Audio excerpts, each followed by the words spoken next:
Okay, Super Killer Wicked podcast, episode 12 with Dave Sullivan. You guys are going to learn lots about Japanese junk today.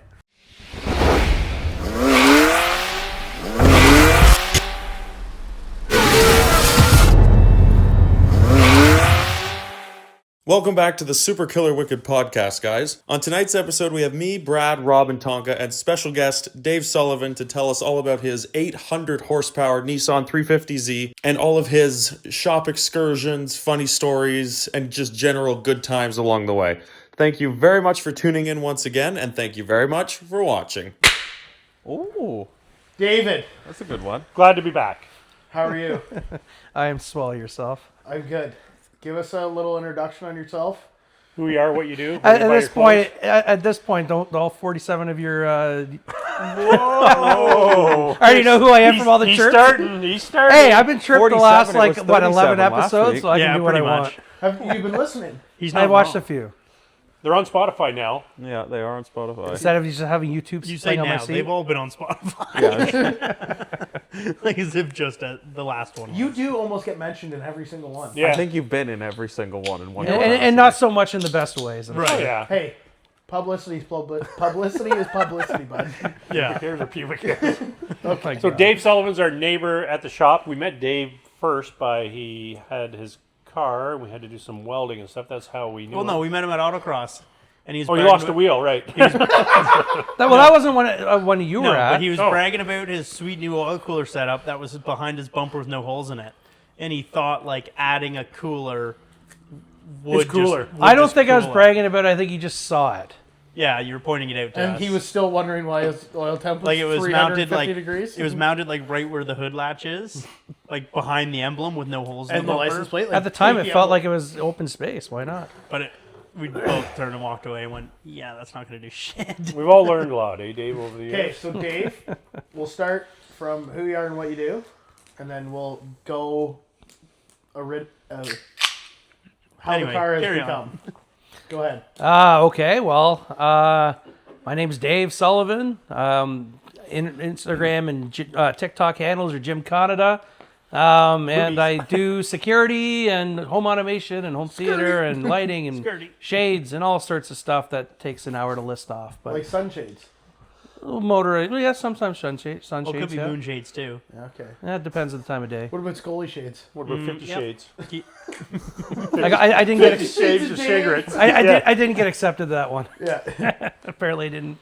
Anyways. So Dave, as I mentioned, is Dave's our shop neighbor, and he's building a kick-ass 350Z. For the 7th time. Yeah. How many times have you exploded, would you say?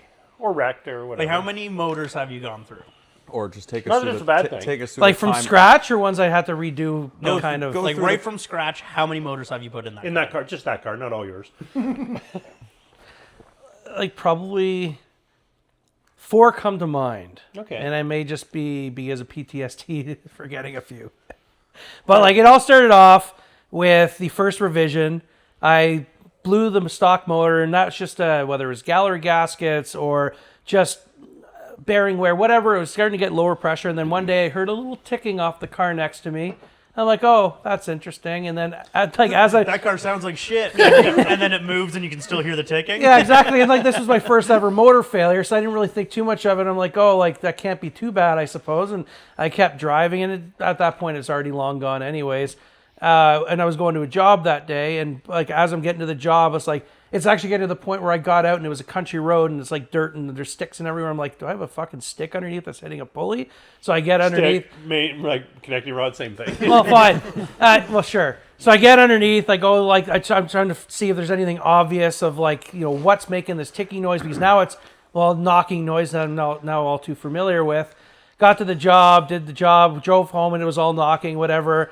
And I have the picture. I can send it to you later. You can put it up if you want, even though I've noticed from your last ones that you keep forgetting to put pictures up. Hey, don't point fingers at me. Okay, bud. fine. Point That at was me. you. You point at me. And then I'm like, well, that's done. So then I'm like, okay, well, let's rebuild it. I've never rebuilt a motor. I don't know what the hell I'm doing. I'm just a tech guy that got into computer or the car world.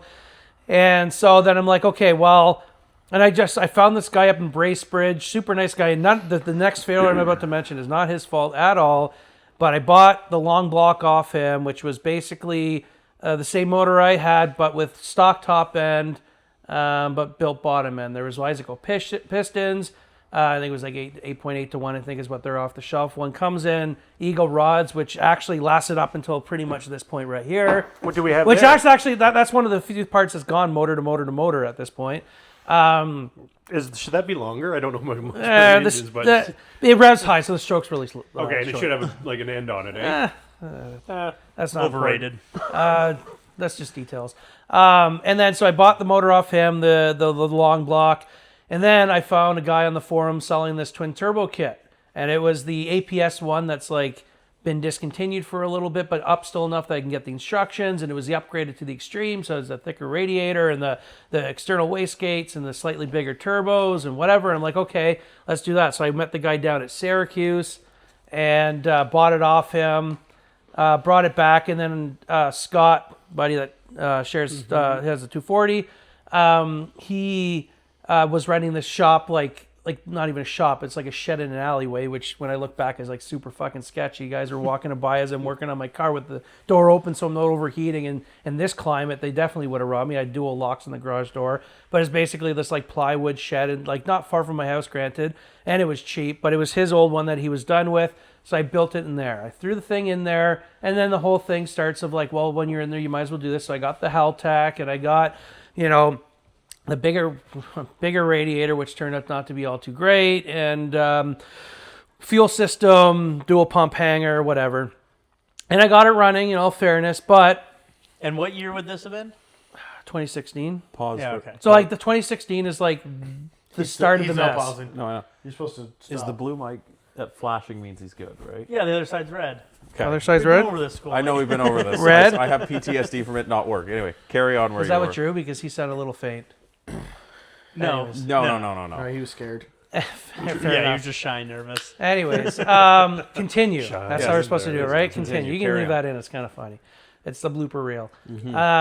So I got it all together, whatever. But while the engine was out, and I called it the kitchen motor because I built the actual motor in the corner of my kitchen. I'm sure your wife loved that. Oh yeah, the wife. And then just He's single now.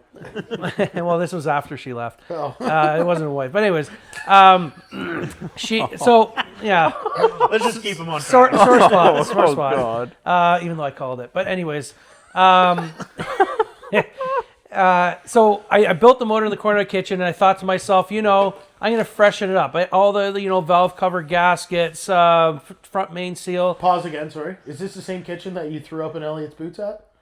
Well, no, my it God. was Karen's boots, Oh. and that That was was in the front door. entrance. That was right by the front door, not in the kitchen. And that wasn't me, that was someone else. Okay. Anyways, so I decided to freshen it up with the main seals, with gasket covers, whatever's easy to get to that's not like pulling heads and shit, right?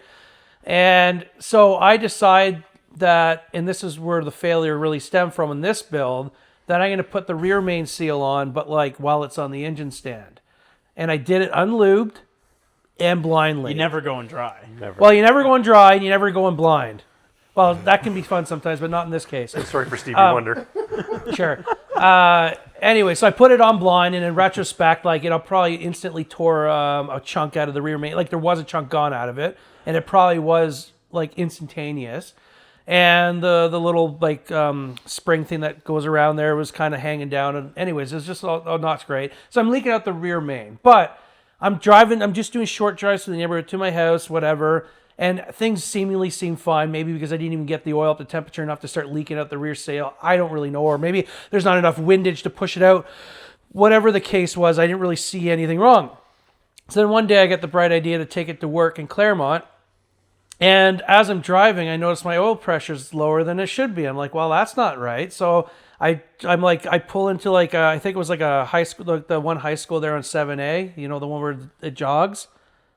Yeah. It's across from Marina. Anyways, I pulled into that lot. It's in the summertime, so no one's there. And I get out, and I literally see like oil dripping out of the bell housing, like pouring weeping pretty hole. good. I was dripping at that point, but still. And so I'm like, that's not good. So I boot it to the closest. And I should have just shut it off and towed it, but once again, lessons learned. Drive to the closest gas station and just buy a bunch of gas station oil and extras, and just like kept pouring it in there as it's like emptying itself. And stupidly kept going to my client's house because I wasn't far at that point.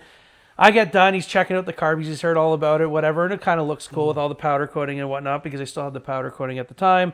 And then I'm driving off and he texts me. He's like, yeah, you left some like fluid be like underneath you or whatever, like on his driveway.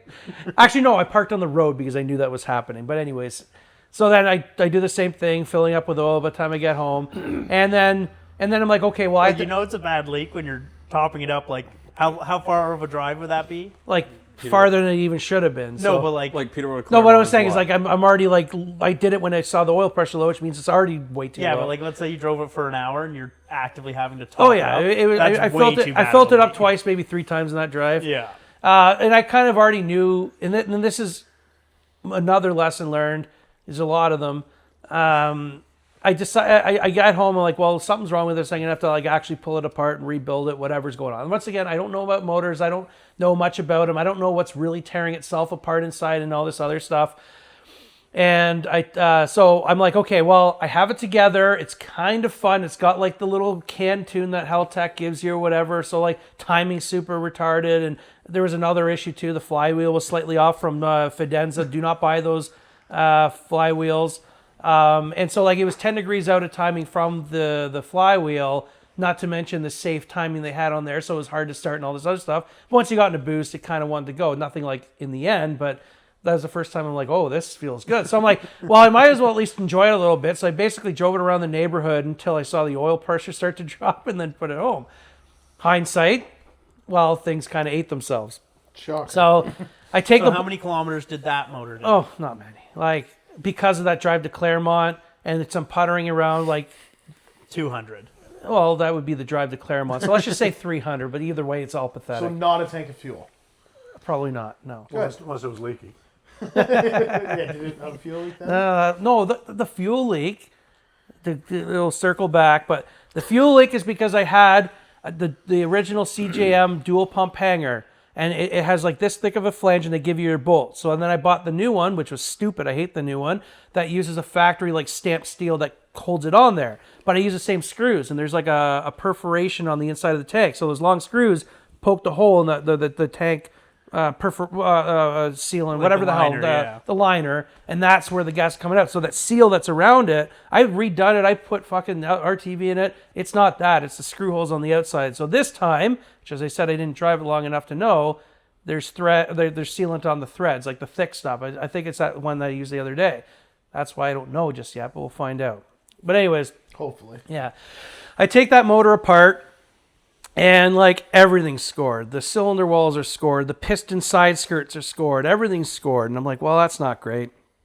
And the crank is even scored to the point where I couldn't remachine it. Thankfully, my old motor...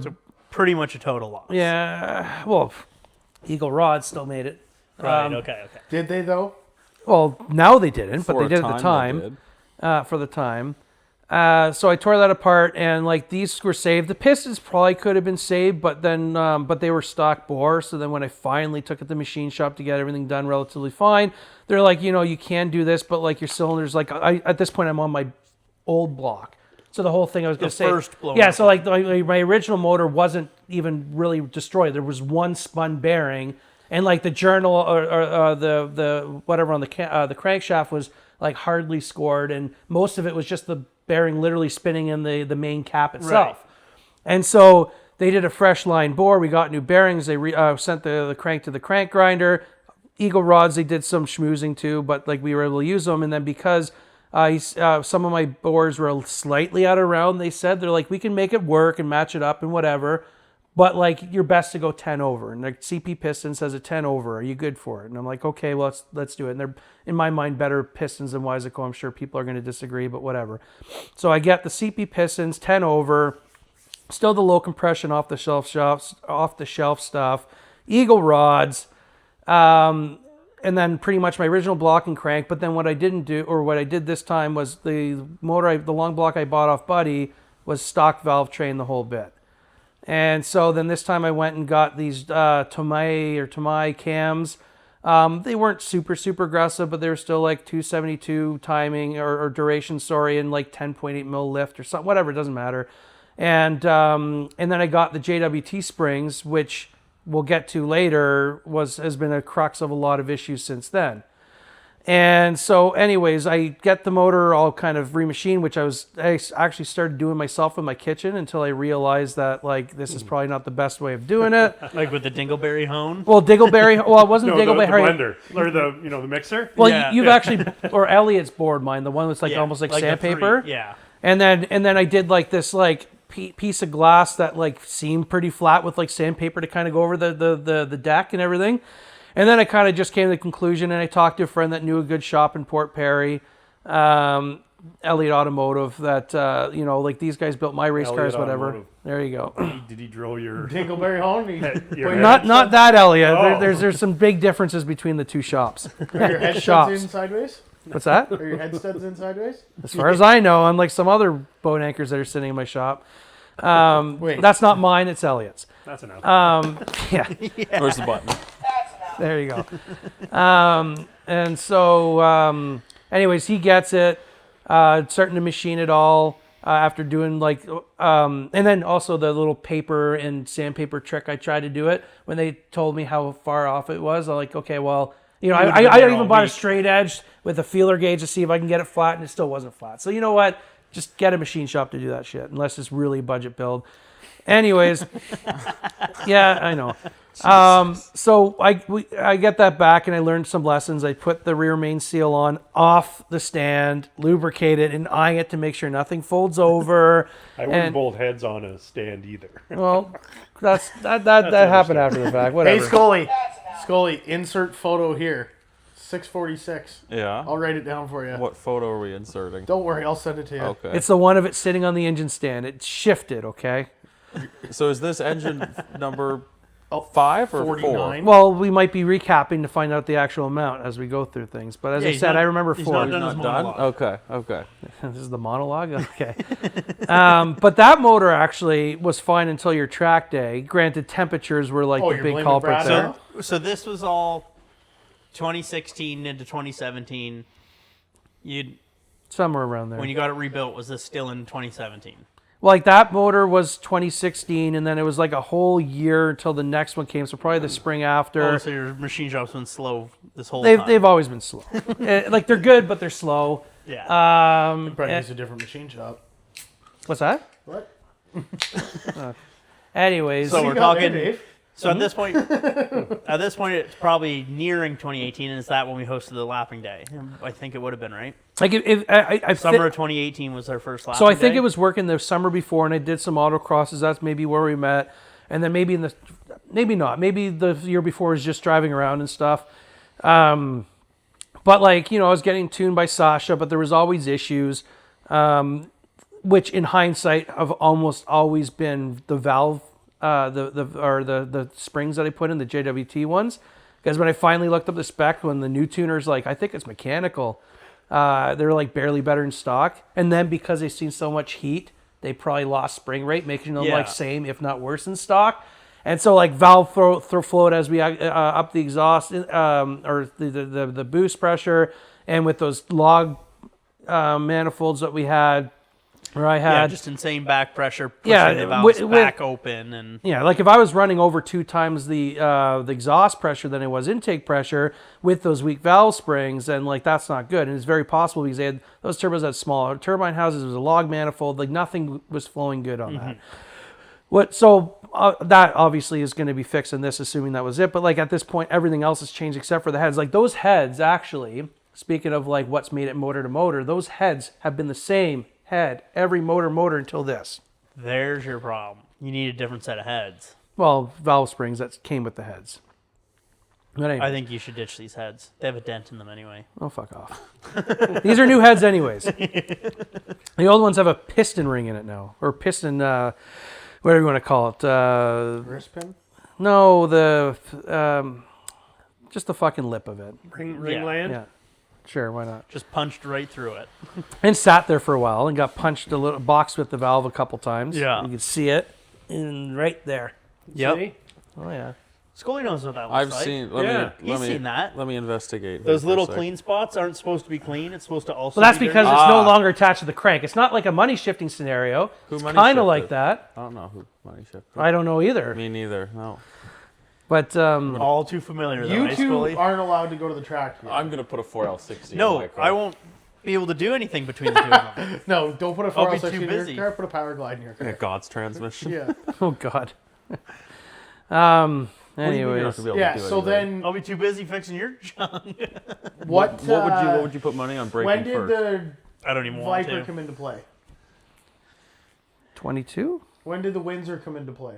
19, 19. Okay, so that would have been next.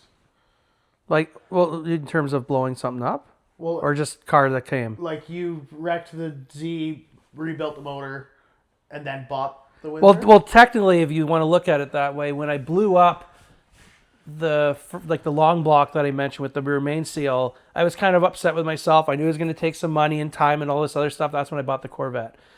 Granted, the opportunity also came up. It's not like I'm going to go out and look for a Corvette. It's like my client had it. He was given to me for a steal of a price and letting me pay it off.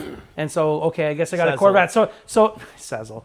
So I could enjoy the thing through the summer. So I still had kind of a fun car. And honest to God, cruising, the Corvette's a way better, more fun, enjoyable car than know the Z why? ever is going to be. Big block Chevy. Well, it didn't have a big block at the time. But to me, it's the roof off. Because it's a Chevy. You I cut like the roof off a Z. I guess. People have done it. There was a Targa top kit. Nissan did it. They came convertible. No, those are terrible looking. I don't care what you say. they're They're ugly. brutal. Yeah, those are brutal. They're Yeah. gross. And it was one of those cases where like they made the 350Z into a convertible and not design it to be a convertible like the S2000, the Miata, which is why those cars are actually like the really good while Sebring. being it. Sebring wasn't that way, was it? Convertible seam ring. Oh god. Anyways, that's an that athletic sidetrack. car. So, first motor dies by the Corvette. Second motor, technically the second motor. You're on third or fourth motor already, bud. You're only. We don't count the original one because I killed it, but I never did it. Well, I drove it, I guess, but that was the first one. Then the second one was over time, just improved. Like You're saying the second one is in the second time you had to get it rebuilt, which is your third motor. fine, technically the third Yes. motor, but second one I built. But this is the one from the machine shop. Everything's perfect, whatever, except for the temperatures. Now, I wish I had. Shocker. Wait, you can't just brush over that. Well, we're gonna get to it. You had In when? pretty much 2018. every person in Ontario was telling you your temperatures are not okay. Your coolant gets too hot and your oil is cooking. And you were all, oil's fine until 300 degrees Celsius. It's like, Well, we don't know if it hit 300 degrees because I didn't have an oil temp on it at that time. Now, I totally I knew temp was bad the whole time, but you were just too stubborn to admit it at the time. well, it's what. Hindsight, right? Let's be like we didn't know each other enough for you to really razz me about it at the time. So you could think what happened at the time, but realistically, I knew the temps were hot. But the once again, hindsight is 20/20 and learning curve or learning as you go type of thing. I didn't know. And this is stupid. I totally acknowledge that. I didn't know how bad the temps would affect the engine with what I like. They were high, but like I didn't like. I've seen other cars get high, and then you hear of Audis running like 225 Fahrenheit coolant from factory for however they design the well, thing. Corvettes run 240 coolant. Well, there you go. So like once again, I didn't know it was like as bad as it was until it blew up. So now obviously it's on my radar. So I knew the temps were not good, but I didn't realize the detriments it's going to have. I thought it's like, oh, it's hot, just let it cool down. Obviously, I was wrong. And it's You funny learn a 'cause lesson. I remember like at the track day, you went out for a few laps and like, oh, awesome. Like, yeah, your car's cool. And you pop the hood and it's like, oh my God, this thing's hot to stand around.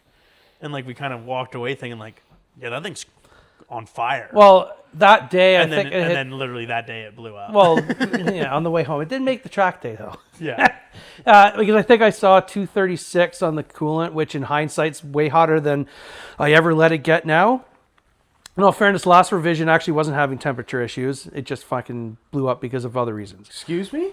Well, remember the time it was. I was able- Day in the parking lot and it was minus 40 out and it overheated? That was before the last changes. The last change, okay, That was last winter. it wasn't running last winter. Not No, the that winter was- that just passed the winter No, before. it wouldn't have been because, listen, when we put the spowl fans on there, the CSF radiator, the vents have been there for a while, but like, and the oil coolers on the side.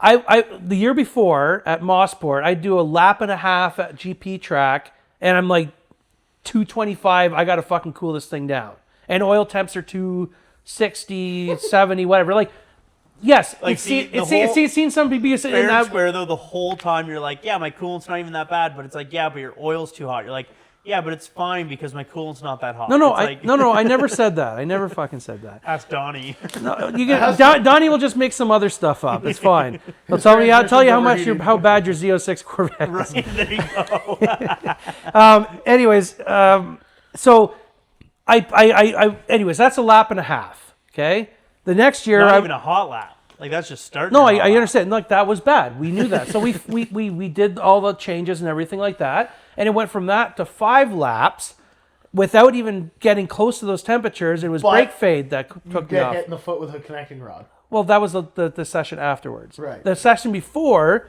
I did 5 in a row where I think I may have hit like 217 coolant or something like that after 5, which is a huge improvement in like 245 'cause I oil think- or something like Because I that. think the winter before that, because you were having heat issues, then, like, frankly, you finally listened. We cut the holes in your bumper.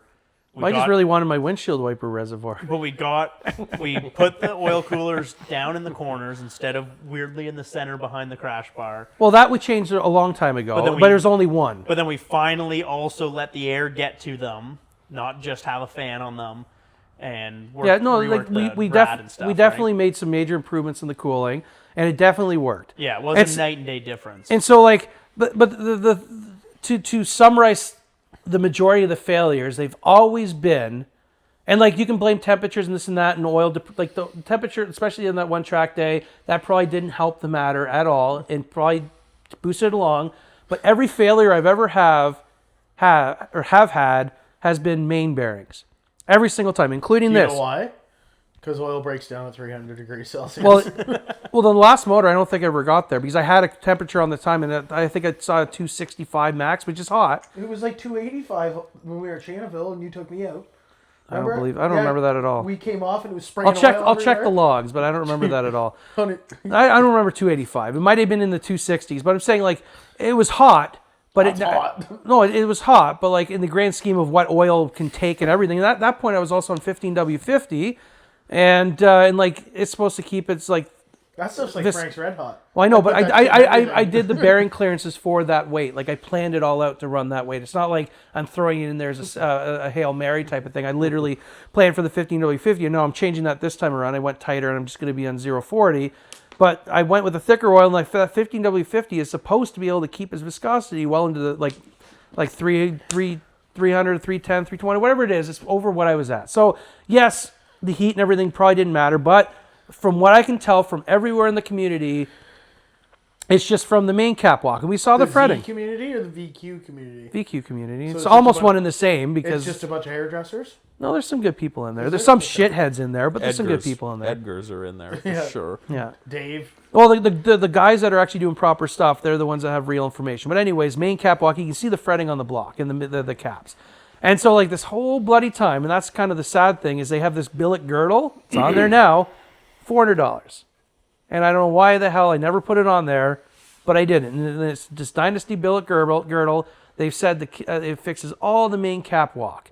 Now, Mazworks comes in and says, like, we've still seen it use our billet caps, and that's what's also in there now.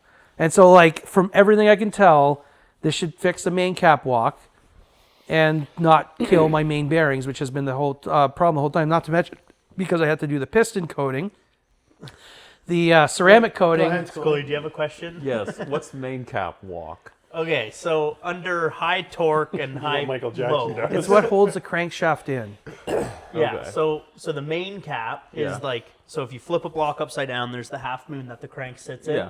and there's the half moon that bolts to that. That's the That's the main cap. cap. Okay. So when you have super high torque and super high horsepower, like, Which and Dave obviously hasn't all been to yet. but like all relative, like, Right. let's say in the big block world it would happen at I got more than 2,000 you. horsepower, and in the LS world it happens at 1,000 horsepower. In the Honda world it happens at 500 horsepower. You know what I mean? Like Right. It's retro. but versus in perspective. Dave's world, It happens at stock horsepower, apparently. But anyway, when you get into party the on. high horsepower, the literal force of the pistons pushing down on the crank will stretch the bolts a little and let things move around. So they actually lose their clamping force, holding the crank in its home. So that and gives they it can too wiggle. much clearance. Okay. So the and what you're saying, like the evidence of that comes from, you can literally see where the cap touches the block. It's Right. supposed to be a perfectly machined surface, Right. and it's perfectly toleranced. Yeah. You'll see evidence of the pieces of metal rubbing Of together. moving around. Yeah.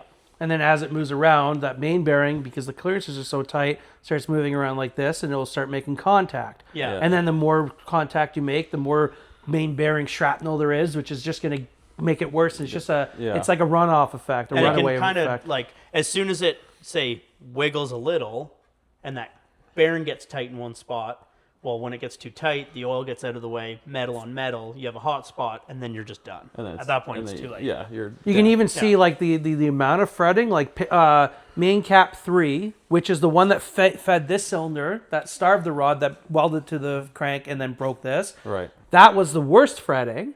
And then 4 and 2 were like still bad, but not as bad. And then the front one was actually not that terrible. And so you could see evidence that it was like pretty much the middle, like the engine that was doing that the walk. So like this go around, if the billet caps and the billet girdle don't fucking fix it, I don't know what to do. What to do? Yeah. I know what to LS. do. So hold on. Scrap the VQ project. And, Yeah. I don't know, put a KA How much in it. horsepower were you? Was that never mind, when you're I'll making just go. 650 horse?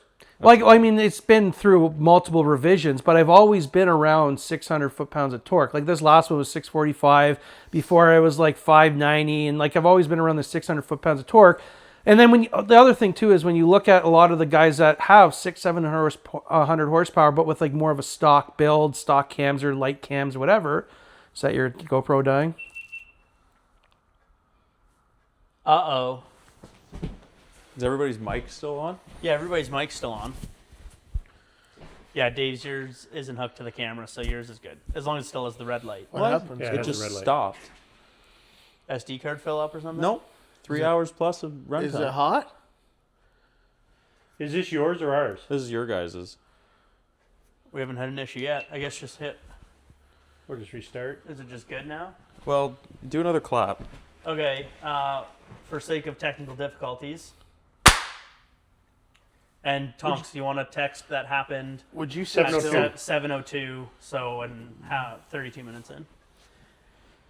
Hey, And now I still. lost my train of thought. Well, Scully had another question anyway. So That human vibrator. cat, what do you call it? Main cap walk? Like cap walk. Cap, yeah. Would like Rob's Corvette be susceptible to that, or at that power? Yep. Yeah. Like At some not point. but see, like Not not at- at 600. Right, but Like so, the VQ Probably 1,000. Like the VQ probably starts cap walking at 500 foot-pounds Right. of torque. It's worse and worse and worse, and at 600, it's been issues. There, Right? there's also been better design. So like my caps are held in with 4 bolts, but they're literally only held in with 4 Full bolt bolts main. with 4-bolt main, sure. Full bolt With the girdle holding all together. So the girdle's job Do is you to hold understand what the girdle is? Picture A big braid. a ladder. Picture a ladder. Yeah. yeah. That connects them all together. A one-piece ladder, and each rung of the ladder is also connected So to the. if the engine's caps. upside down, this sits over Yeah, 'cause- all of that. So it again, ties them together. Motor's Okay. upside down. Yeah. Half of the journal Yeah. is the block, right? Yeah. The other half is this dinky little piece of metal in comparison to the size of a block. Right. So it bolts down. So you'll hear old people. I meant Small like block old guys, Here, big I got block an guys, I got an big old block example. guys talk about four-bolt mains. Okay. 4-bolt mains, right? Because a 4-bolt main is an upgrade to the old 2-bolt mains, meaning you have your half moon. Yeah. And I'm trying to hold my hand in a way that GoPro can also see. So you have a half moon, and you have 1 bolt on each end holding it down. Right. Okay, so an upgrade to that is a bigger chunk of metal Yeah. of that half moon, and you get 2 on each side. Okay. So a 4-bolt main is better than a 2-bolt main. Two-bolt main. What does So- the LS have? So from 6. the small And that's block why they world, hold a lot of power It went from from factory- a from 2-bolt factory small block caps. to a 4-bolt small block. Small black. Then Like a when they coffee, got or- into the LSs, the LS is actually a 6-bolt main, and they have the 2 on each side, Yeah. and then 1 through each half of the block. And the 5th and 6th bolt actually helps the cap walk. Which is why LSs can handle a whole lot of power without going extreme So- levels like me. So without you Right. going too crazy into this, why in God's green fuck did you not just put an LS in it 9 motors ago? I'm stubborn. There you go. That is Like, actually the thing. like fair and square. That's No, fair. I that's get fair. it. He wants Like, he wants the VQ, and Why didn't you Because put a okay, Motor VR? 1 was the original motor. I don't- Motor 2 was a GTR motor. revision. Well, the GTR Then it motors should've are a been lot an to LS. get. Right. First place. Though, like, obviously, I'd be better off in virtually every single way. Totally understand You that. probably have a GTR motor work in that motor. Maybe, probably. Like you're But pretty it's also one of those things where, like, there's this Vinny guy down. He has like the fastest VQ in the quarter mile. I don't remember the numbers or whatever, but he's on the DE platform too. And like he acknowledges the HR is better, and there's a lot of better platforms, but he's just determined, and I guess so am I to some degree. And enough. I respect for better or for worse, I'm not like I'm not sitting here saying the VQ is the best. This is where I want my money, whatever. And like at this point, it's a little bit moot. But the other driving factor was like I already bought all these VQ specific parts. And now it's all new, so like that's kind of moot. But at the time, it wasn't supposed to be as crazy as it's gotten. And fair and square. Keep in mind, like, okay, we do chirp them, but like 650 horse, 650 torque. And let's that was say, limited. out of an aluminum block V6 It's pretty is impressive. good. Yeah, that's dope. Like for relatively not a crazy amount of money. Like yes, like okay, this motor in particular is expensive. But let's say you just did a billet girdle to a factory motor with better rods and pistons. You'd probably be fine. That's not a crazy build. And people do that all for the somebody time. who already owns the motor. Like, would I be purchasing VQs to swap into cars? No. Maybe not. But if you already have a VQ in your car, you can do rods, pistons, billet girdle, and a turbo kit and make 600 wheel horsepower. Like, that's pretty There's good. going to be some fast Ultimas out there. Well, there actually are a couple. 100%. Yeah. So how many main bearings does that your engine That's have? 4. 4? Front, back, and 2 in the middle? Yeah. Yeah. Yeah, like each Yeah. pair is kind of like the LS has 5 because it only has Extra. one extra Right. journal, so it only has one extra bearing. Yeah. And just picture like 2 pistons between each main cap, which is why you And guys on have that 5 point- and I have 4. And on that point, that's why inline motors are so strong comparatively. Because Well, you have- a 2JZ then has you have- 1 per cylinder, I believe. You have They have 7. one more than cylinders. You'll That's have right. 7. So we like a V motor Shares. only has one more main cap than pairs of I cylinders. also think 2JZs are only 2-bolt mains as well. I think. We can look that up later, but I think they're 2-bolt mains. I'm not There's just sure. there's You a got- ton of them. you got Someone look 7. up a picture. You But got again, 7 like, of them. but so picture a V motor, like a V8 has like 4 pairs of pistons on the, like you Yeah. saw your crank, Yeah. like where 2 pistons go in this part, Right. So you only have a main on each side of each pair of pistons. So an LS has 5 mains. His V6 has 4 main bearings, but an inline 6 motor has 7 because you have a main bearing between each cylinder. all the way back. That's why they're so strong, and yet you Yeah. Kinda can't like a cram diesel, like 1,000 horsepower. You look at a diesel, like a diesel has a massive main bearing per cylinder plus 1, Right. which is insane. So, and all the forces are in one direction, so you don't get the crazy block twist swing. straight up and down, but with a 'Cause- V motor, you've got side, right? Right. 2, Straight that's up right? and down. Yeah. Yeah, so 2 on the 2JZ. But that goes to test, like those things handle a buttload of power, This but they have literally 7 of says- them, so they don't need 4-bolt Hey, mains. this literally says factory bolts can handle up to extreme power up to 1,300 horsepower. Wow. Factory bolts. And because if you think about it, like, okay, so you got your half moon with 2 bolts. Obviously, like if the motor's upright, they're straight up into the block. Unless on it's it- Elliott's. Right. Inside That's joke. Not everybody will know that. Okay, so you got your bolts for He's your the main next, caps he's the next episode. straight up into the block. In an inline motor, the forces are straight up and down. Right. So you're putting those bolts 100% in tension, right? Yeah. Exactly what a bolt wants to be. A bolt is a very strong spring.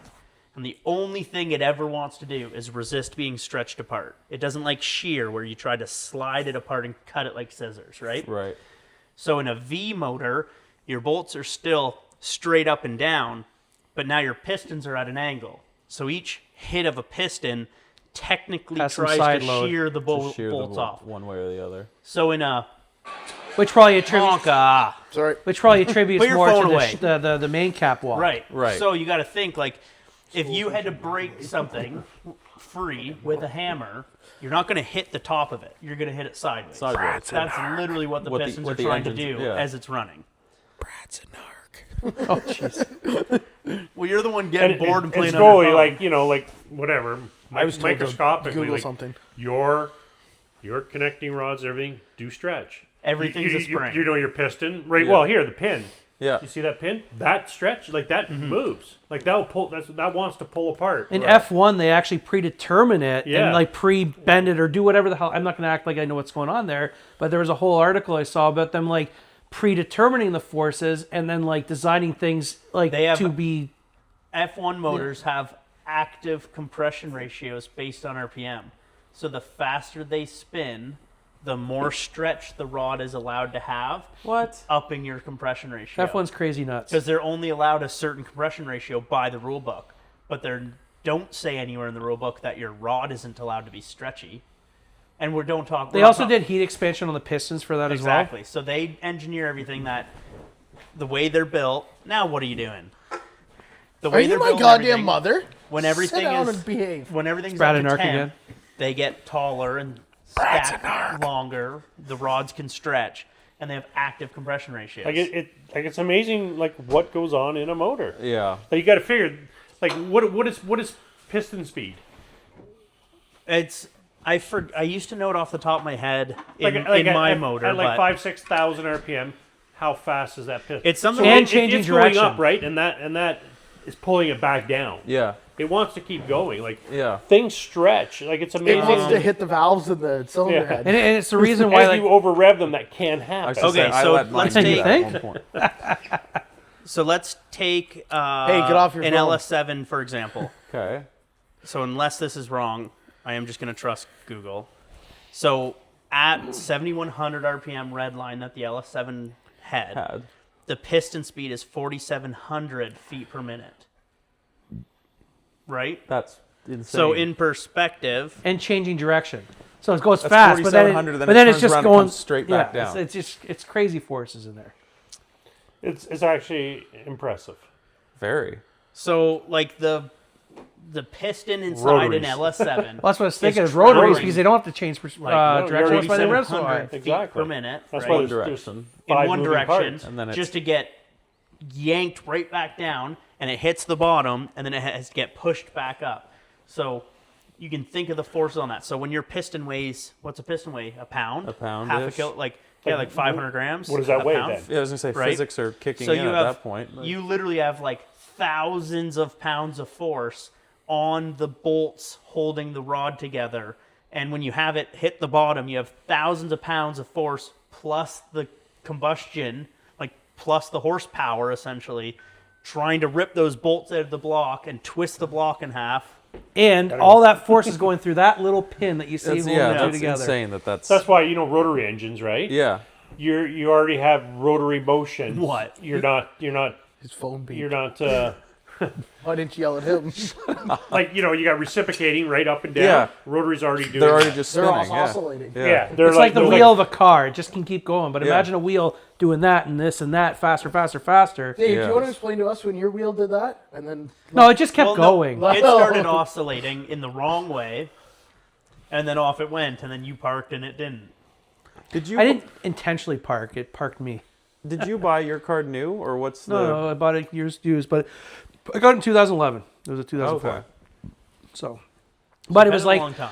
it was Had it for a 80,000 kilometers, I think. So like not new, but $80,000 just to No. throw up. no, I think I actually paid 16, which at the time wasn't terrible for like that car. 16? That's 16 not grand. horrible. No, it's like not. they're still kind of They're still that Like, much. they're not that much lower. Kind of worth 16. Yeah. Like now. I'll give you Not 16 mine now, I'll but- give you 16 grand for it, but you No, have to but put like that motor find back a in. nice Z now is probably that, if not. There's no more. nice ones out there though. Well, for Well, like an this was like a 80,000 nice one. kilometer, It yeah, was like a nice really some nice- guy that's what owned I it, mean. sat in his Yeah. garage, he Still put worth, 80,000 of his 16, stock. Yeah, like The only thing that they well, did I to know it was of that one the clutch was obviously went at one point, 13 and they put in right, the Nismo with clutch and not flywheel. the That's what I correct got it on. transmission in it.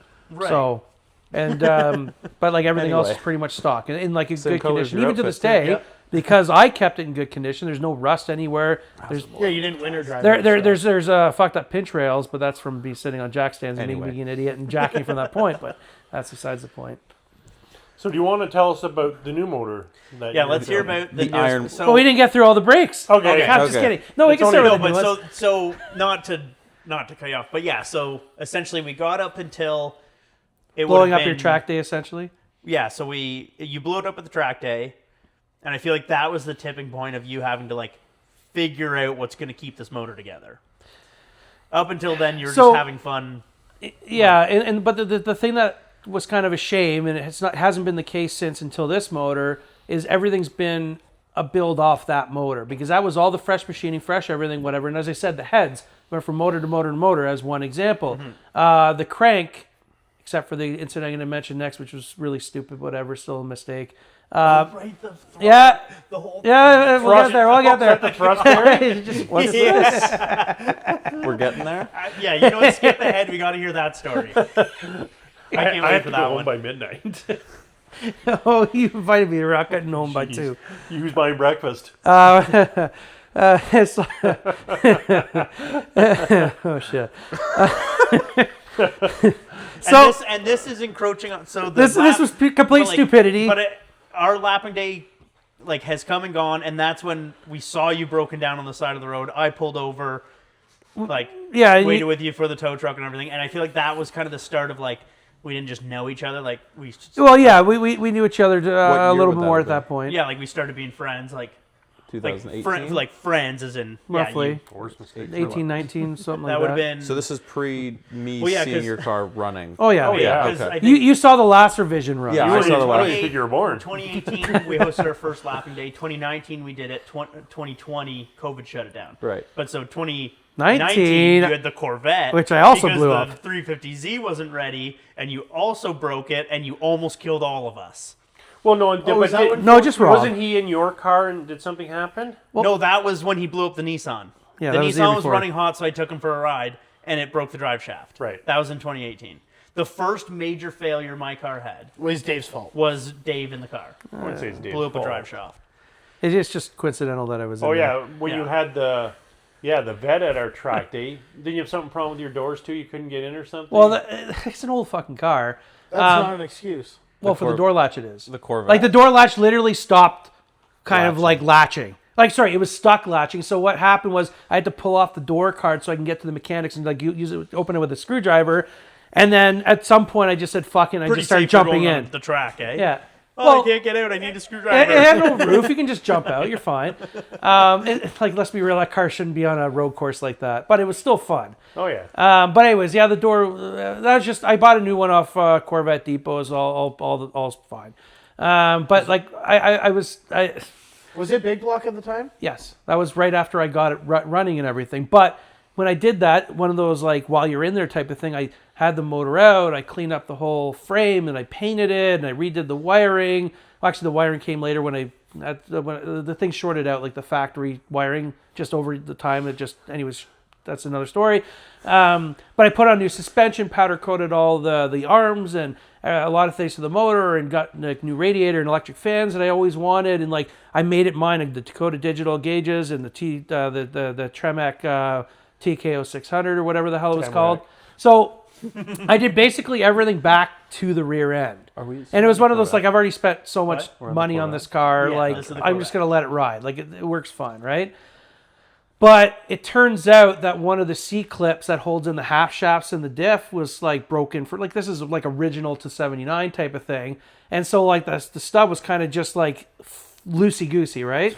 And now I'm on a road course, and I don't know if you know the Corvette suspension. How it is factory is you have a lower like control arm type of thing or Leaf springs, yeah. camera arm, whatever. No, Leaf springs and the axles are actual drive well, shafts. no, the axles are part of the structure of the suspension in the rear, and that's why you put a 6-link in, which is what I did. So now it has a support on the upper and lower, and the drive shafts can literally just be, or the axles can literally just be axles. But anyways, this was factory setup, and I'm going to run a road course, turning corners, and the thing's just banging away. Like I didn't hear it, I don't know it, but like the thing's just kind of moving around, and eventually it just takes one big hit, and there's a center pin through the limited slip. It breaks out, the whole limited slip blows up, locks out the road, starts clicking, right?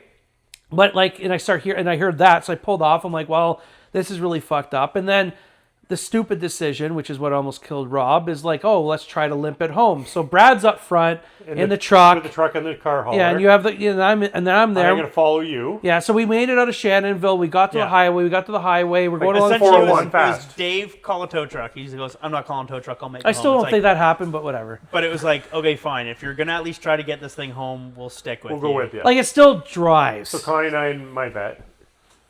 Following Crash. his- But so luckily, Yeah, we do. Yeah. luckily we get onto the highway and we decide, okay, I'll lead and I'll map it. So we're gonna go grab something to eat. So luckily, I'm in front. Dave's behind me. Dad's behind him. Oh, He goes to decelerate, and as soon as it got under engine braking on the off ramp of the 401, rear end locks right up. I got a sweet picture of the drift I did on the off ramp. Spins him out on the off ramp, and luckily it No, I held it. A good thing Well, I like- wasn't but a like- Corvette. but luckily it I wasn't- could turn up maybe a truck or something. I'd probably me in the flip. truck and trailer would have just right through. Yeah, him. right through him. I was in the vet and I had to do some pretty quick maneuvering and didn't hit him.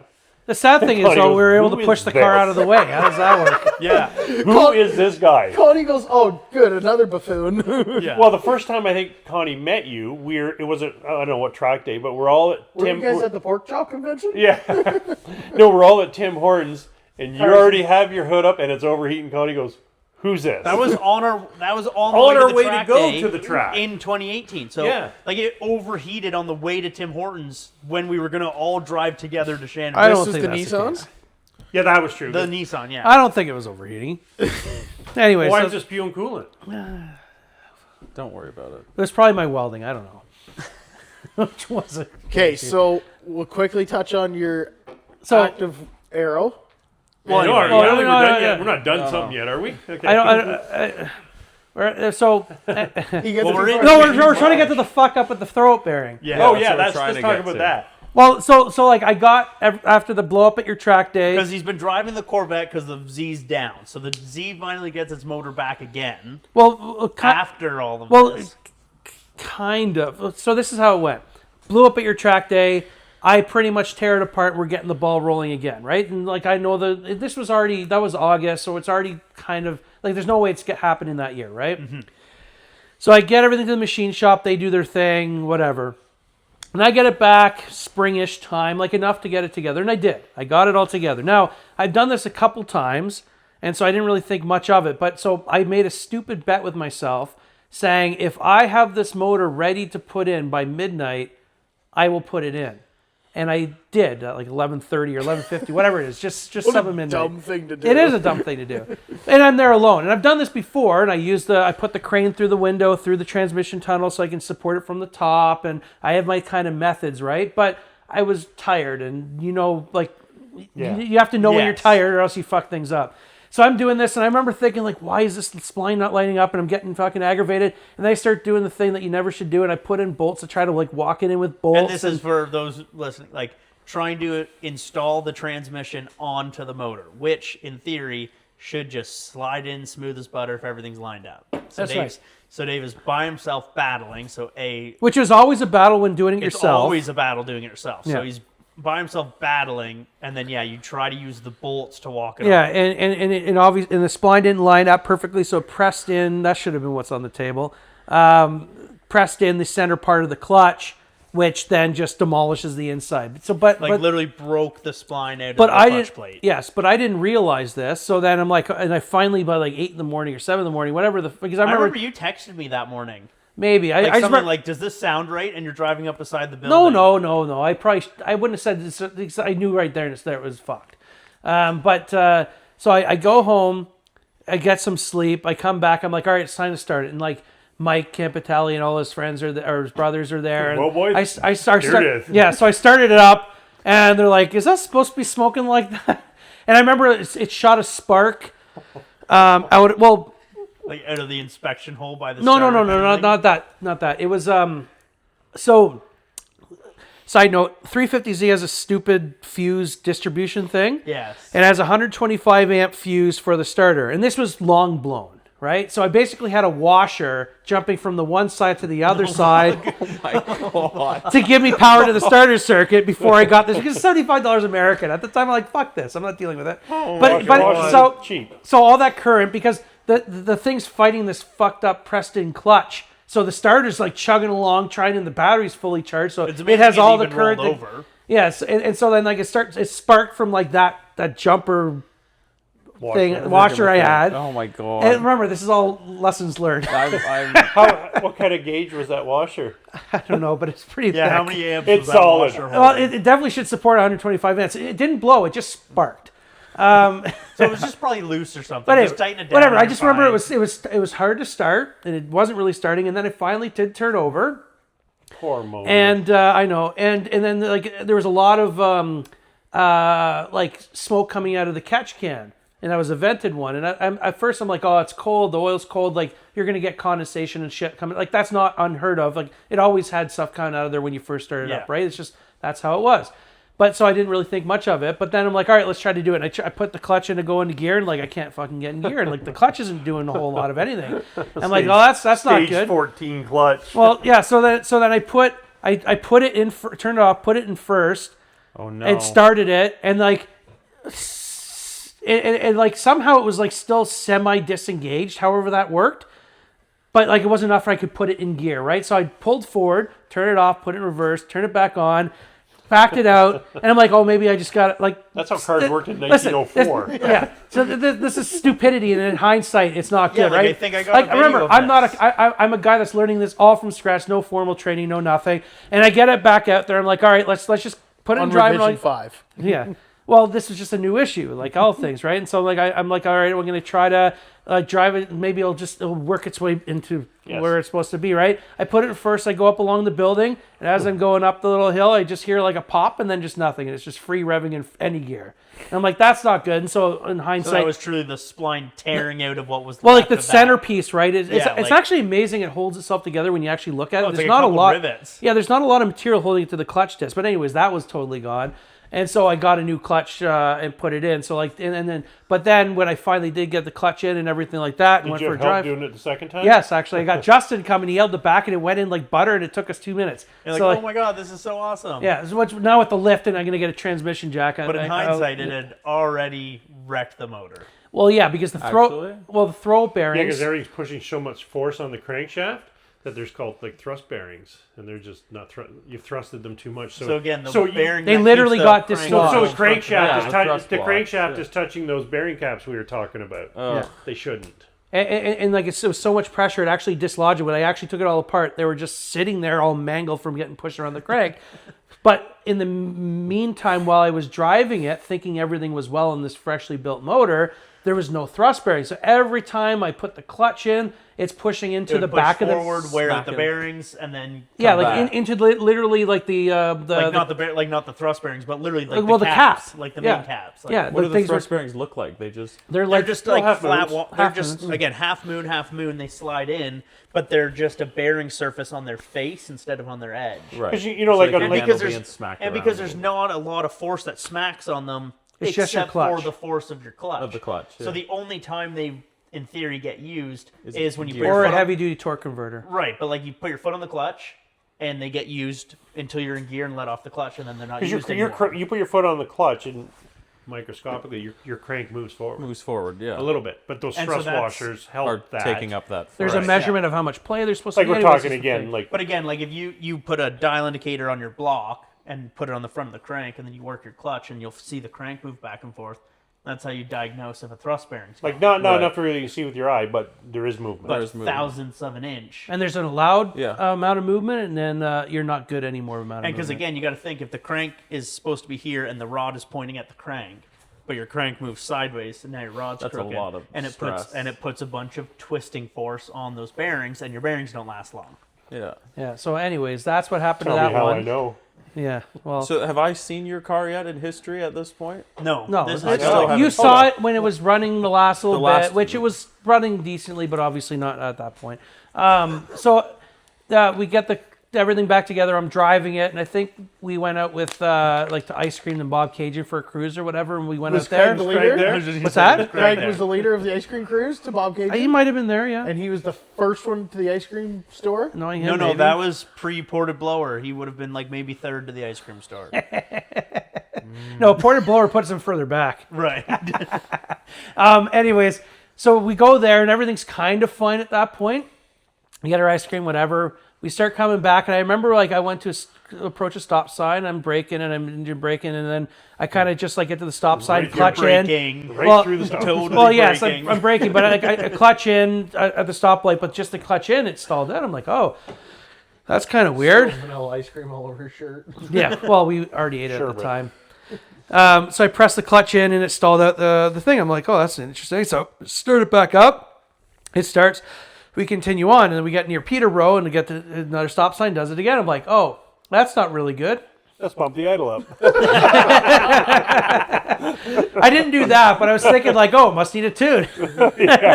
Or oil. Yeah, well, it had oil at that point. It just was full of a bunch of They aluminum. were just looking like anti-seeds Like at that point. was the worst the oil ever looked, because it was literally like the just aluminum from chew the away. block. Like, Just chew And I've had every- bearing material, but this was like block. And literally, like every Journal. journal was running into every main every time. Yeah, I Like, still have that block somewhere. and I get What back do you call your fabrication business over there? to Jim Canada Fabrication. That's right, we're the best. That's why the motor's here. Oh, fuck off. really good at finding the limit. That's for sure. Actually, that should be my business. Yeah. You think your stuff will last? Just give me it. And you know what? Of our 47 viewers, right? A lot of them are going to be asking, like, why? We talked about this. Like, why do we do this? Well, he does what he's doing because he's autistic. Artistic. Right. Artistic. Okay, Are we so all? as much as everybody wants to hear more about the Z, let's touch on the Viper and the Windsor. Because a lot of people have no idea what the Windsor is, and other people might think that the Viper's cool because it's Tow Mater's best friend. That's right. And it was just on Doug DeMiro's channel in Cars Yeah, Like it was. This. That's Yeah. cool. Yeah. And there's only 166 of them out there. And like apparently only Like 30. total? Yeah. Well, of that color scheme, and only 30 Canadian cars apparently, or something like Dave's that. only hasn't totaled it. And yet, if you no. keep working on it, it'll only be 165. Okay, tell us a bit about the Viper. Well, I mean, the Viper was like a legitimate bar find in Lakefield. And it was, so the building I was at last time, like the liquidation outlet building that's now Bin City, there was other people that stored their cars there, and one was like a local lady, and she had all sorts of cars. She had all these like the Plymouth Prowlers. She had like 1 year of every version of those, including last year where they changed it to Chrysler, but still called it Plymouth, and the badge was changed. So Aren't it's you kind of cool to glad see that. you're not the type of person to collect Plymouth Prowlers? I kind of appreciate the car in the sense of like, how the hell did they get this it's not even a concept car. It's a car that you can drive on the road. Yes, it has a lame motor and drivetrain and whatever, but like, I have to give Judge a little respect for coming up with something like that when everything else is so bland these days. So anyway, she had These those. days, they don't make those. That was early 2000s. Well, you know what I mean. They That made was some like cool- 2005 was Mickey the last Cruiser year. was its only competition. Yeah. Well, yeah, I guess. Anyways, well, retro styling was big back then. It's just some companies did better than others. Anyways, so she had a whole bunch of stuff. She had a 1957 Corvette that which wasn't at the building. That was just something I knew about, and a couple other things. And she's like, oh, and if anyone's ever looking at the cars, and she had like actually that blue one that was around the corner in front of Buddy's Oh, there. yeah. That was hers too. I don't know how it ended up here, but that was hers. That was at the building. So you know whose car that was this whole time? We've been worried sick. Yeah. We had Anyways, no idea why it was here. Why was it here? I have Do no you know? idea. Okay. Because at first it was in front of Remember that random hot rod that was out in front of Corey's for sale? Yeah. It was kind of nice. well, it's always been for sale. So they actually put it out front of Habitat for Humanity. Or they just pick For a up parking bit. lots until they get kicked out? I don't know. Anyways, that was one of the cars, and there was another can bring one. it And she here. had this like this cool little like 70s or 60s or even 50s Beetle that was all done up with shaved door handles and stuff. Is she still alive? I believe so. And so I don't Can I know. get her number? Sure, right after this. Anyways, she said, if anyone's interested, everything's for sale. And I'm like, oh, okay. She's like, yeah, I have a few others. I'm like, oh, what is it? She's like, I have a 57 Corvette and a couple others. And then she said, like, a Dodge Viper. I'm like, oh, what year Dodge Viper? And she's like, oh, 96. I'm like, ooh, that's the fun years. That's interesting. My dad, because of my Corvette, was always looking for... Anyways, my dad was looking for a car, and I took him to the Corvette guy's place, and then he tried to haggle too much, and then the guy said, "Oh, the car's not for sale." And he tried to do it Is he with Dutch? it's worse. He's Irish. Oh. And then so the Viper came up. And of course, he tried to haggle. I'm like, Dad, just fucking buy the car. Because he wanted $45,000 for the thing, which like Viper prices during COVID, that's like a steal of a deal. Yeah. And so I went and looked at it, and it's literally sitting on blocks, and someone's like, it is a barn out by Lakefield, like a small barn, but like still, I have a picture of it. You can insert it You here. should send me that picture. But and it hasn't been registered for the longest time. And so It's stolen. well, it was her name on the ownership. So I said to her, because she knew me in the building and everything, I'm like, listen, let me tow it here. Let me like turn over a hand, fog the motor, change the fluids, new fuel, all this other stuff. Let me just get it running. She doesn't know you. Hey, I didn't fuck that up. Okay? At this point, I kind of know what I'm doing. Okay, yeah. After 7 motors. Well, you got to learn somewhere. And I get get it there. I drain the gas, put new gas in there, new fluids, new everything. I turn it over by hand and fog the motor and pull all the plugs and make sure all was well. And I'm like, okay, well. And then the battery was obviously like completely shot. I don't know how long it was sitting, but I think it was like a long time, maybe even 10 years, maybe even more. I can't remember. Because the Carfax said when it was last registered. And so I do all that, and I'm like, and I go to start it, and I start it, and it's perfect. And so I take it out in the parking lot, and of course it's not big enough, especially with the long gears the Viper has, to really get through the gears to make sure they're all working. But I'm like, at this point in time, like I highly doubt a gear's gone, right? Yeah. And like that transmission's known to be like one of the Stout. beefiest from like the factory you can find, right? And it was like some, it was a T56, but Yeah, like a it's a special T56, for, yeah. but I think it was maybe. Well, it's a Viper specific T56, Yeah, anyways, but I mean, the but only they thing have that three makes it specific manufacturers. is There's They're Tremec not Qualf housing. and some other one. and Borg Warner. Yeah, Borg Warner. So Yeah. anyway, so everything kind of checks out. My dad ends up buying it. It was on the original 96 tires, so we got new tires, which is why they look stretched, because we couldn't get 335s, so we had to go with 315. But it's been great. The only issue it's had was that fuel leak, the one spring, Yeah. and that was a fuel filter. Like it was just the Yeah, O-ring. just the O-ring. It was no big Simple. deal. No, So like, it's definitely a cool What's car. on it for? It's like super low. And well, right? for well, those we who- got it at 18, and And well, now nobody it's knows like, this yet, but it's the McViper because it's the special edition with the red paint, yellow 1 year wheels. only, 96. That's right. Yeah, like it's Yellow in the interior too. No, it's black, but it has red steering wheel and That's shifter. what it is. Yeah, that's And what so it's so like it is, and they have the Viper, the yellow Viper logo right where the Ferrari logo is. Like they were trying to like throw shade at yeah, Ferrari. like so as like kind of funny. Like a lot of people would say, glance at that car and go, "Wow, those wheels are kind of dorky." But the bright yellow wheels are kind of part of what makes it. Yeah. Well, No, you know it's how many cool. people comment like, imagine having the money for a Viper and then doing like And then making a painting McDonald's those- joke. Yeah. I'm like, well, the McViper is a McDonald's joke, but it's kind of funny. But like the car is stock as it comes. That is the literal Like special what would edition something like that Viper. be worth now? Well, I think the one that sold on Cars and Bids, I think was like 46 American, which isn't bad. Like no, I highly doubt the market's ever going to turn so bad that we would like Yeah, lose, lose say money we on would lose money on the thing.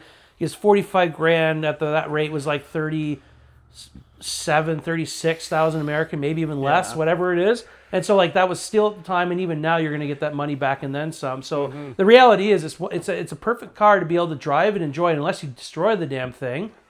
So as long as your dad takes it every summer, you're good. It'd And be does better it if his have dad no kept it in the roof? winter too. Yeah. No windows, this right? one, No windows or well, it has like Jeep clip style in. windows where it just clips it. You never drive around with it because they're just terrible. Excuse me. And it has a tonneau cover that my dad likes to drive or use so he doesn't get dust inside the car. He's a little bit paranoid about so that. something that snaps on around. Yeah, goes and around like it? you have your cockpit, and Yeah. the rest is kind of. There's something for the Miata. Eh? And oh my god, is it dorky? Oh, the stupid- There's like yeah. a catalog picture of the person sitting in it, and it's like the things for a kayak, whatever those Oh, are yeah, called. yeah. Like you put it on first, and then clip yourself into the kayak for whitewater We're gonna kayaking. get you one. Yeah, we should get one for that. But that was a factory. Race around with it. That was an option for the Miata. So like it literally looks like you have to put the thing on first and then install. And- but yeah, hit a little zipper and around. it goes right up to the dash, like yeah, under, there's under the like windshield. My, Like, it has even like my dash little has domes. the holes where you would put the domes to clip it on. It's Yeah. insane. So this is similar, just doesn't attach to you. I think it's even in the car right now. And it was marketed like so you could drive it in the winter with the top down. What? Like so the heat stays on your body and your head's sticking up out of this leather bin. It comes up at a Like it's like oh my For god. the like, two that- people who did it in history, they had a blast. They had a great time. it's at dashboard height. So it's like at chest height. So all the heater and everything's Yeah. inside of it. Inside, that's That's awesome. pretty weird. Let me see if I can You find get it. beat up a lot. What's on the Viper now for K? Does he drive it? Oh yeah, Yeah? like we went from 18 to 30 ish. Oh yeah. So like yeah, he loves the It gets damn thing. exercise. He like it's Yo. perfect too because the cottage is surrounded by perfect roads, and so it's not like the guys in Toronto, like clients of mine and stuff. I have no idea how they enjoy their cars because like the 407 is the best you're going to get without going for a long trip to get to a place where you can drive.